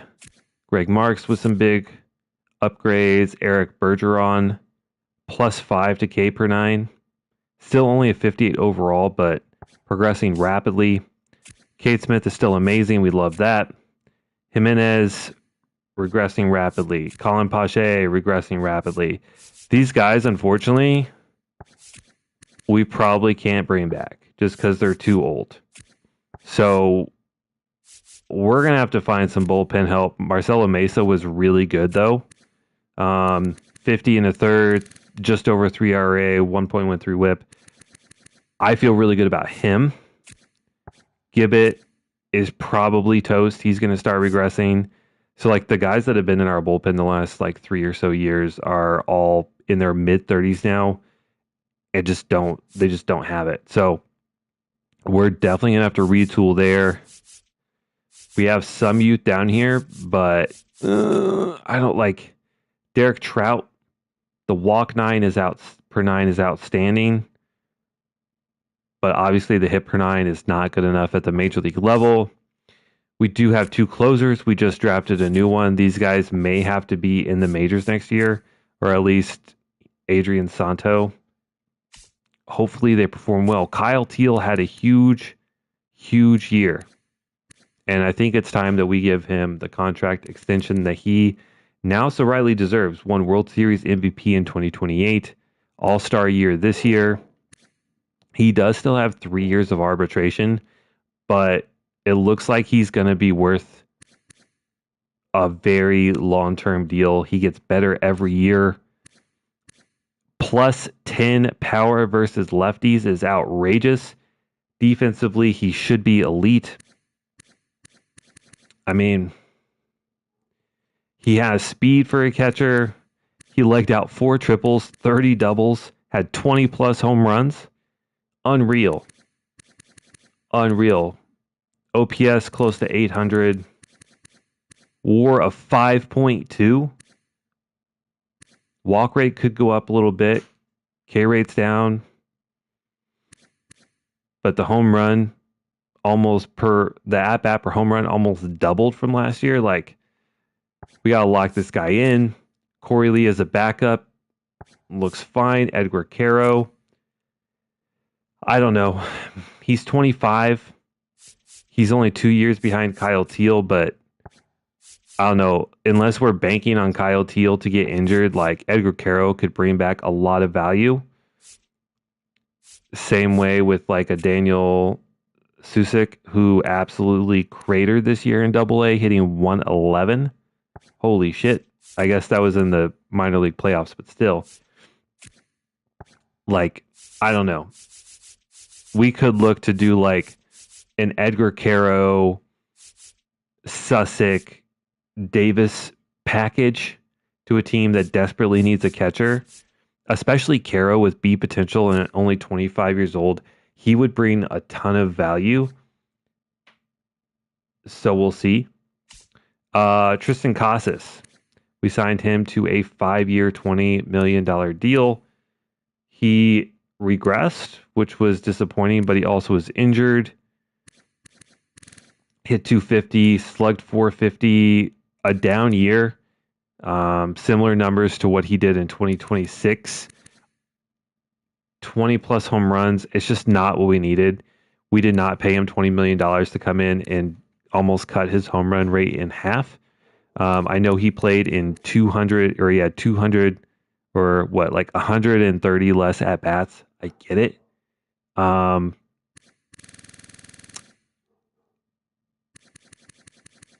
But that's not what we're paying him $20 million for. At 130 more at bats, he would have hit 5, 6, maybe 7 more home runs, which would still not put him above 30. So this was not worth it. It's still too early, I think, to trade him out of this contract. But if he does not pick it up before the trade deadline next year, he could be a piece that we're looking to move.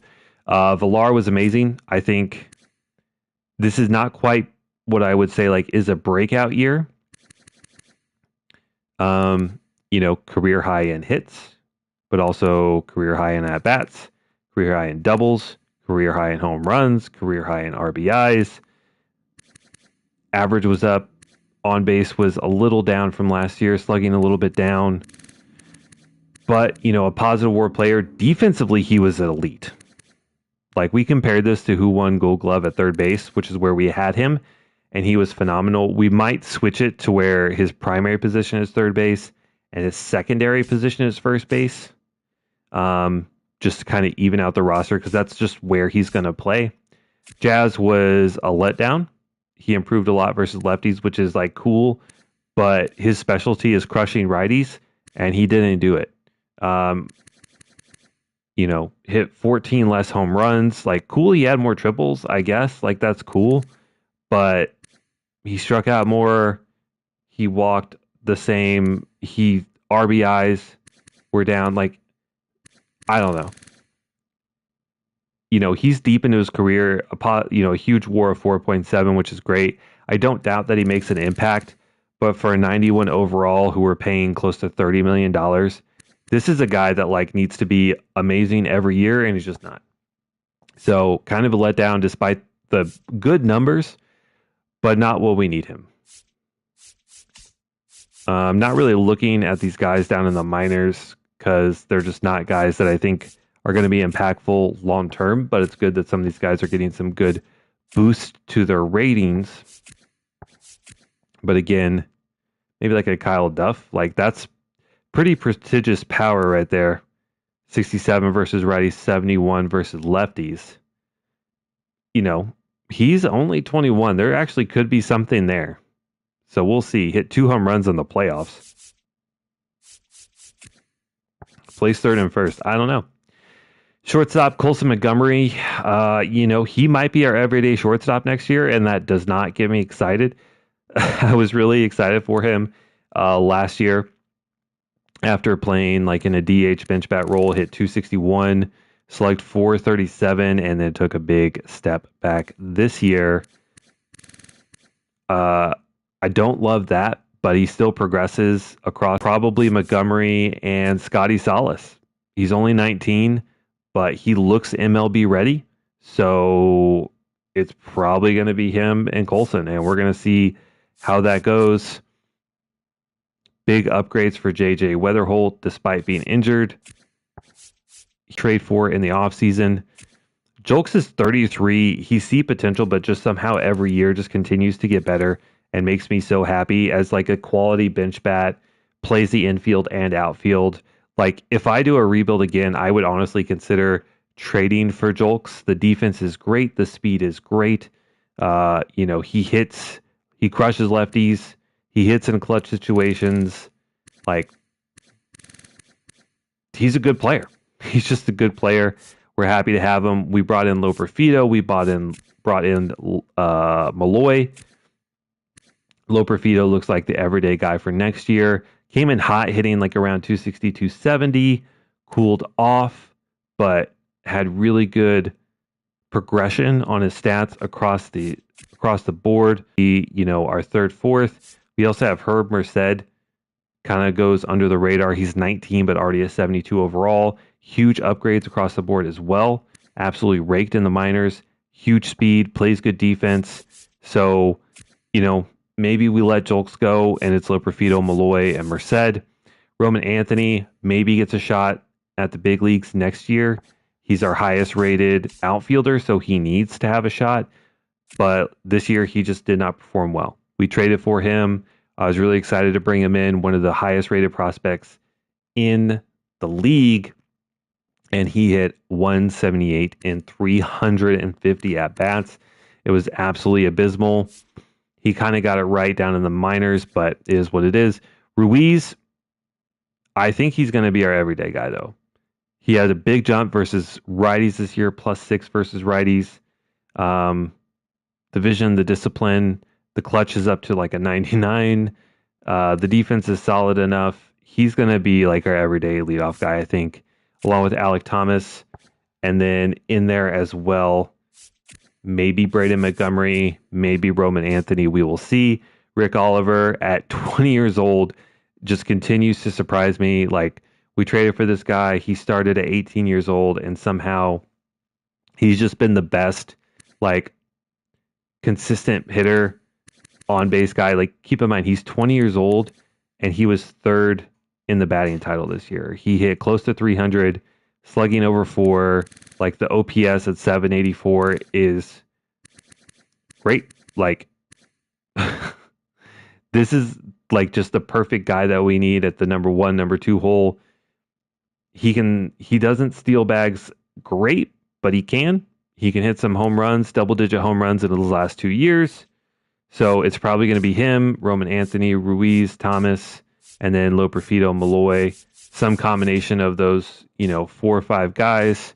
But yeah, we saw some great progress throughout the year from a lot of our guys. We need some young guys to step up. We still have not necessarily holes, to fill.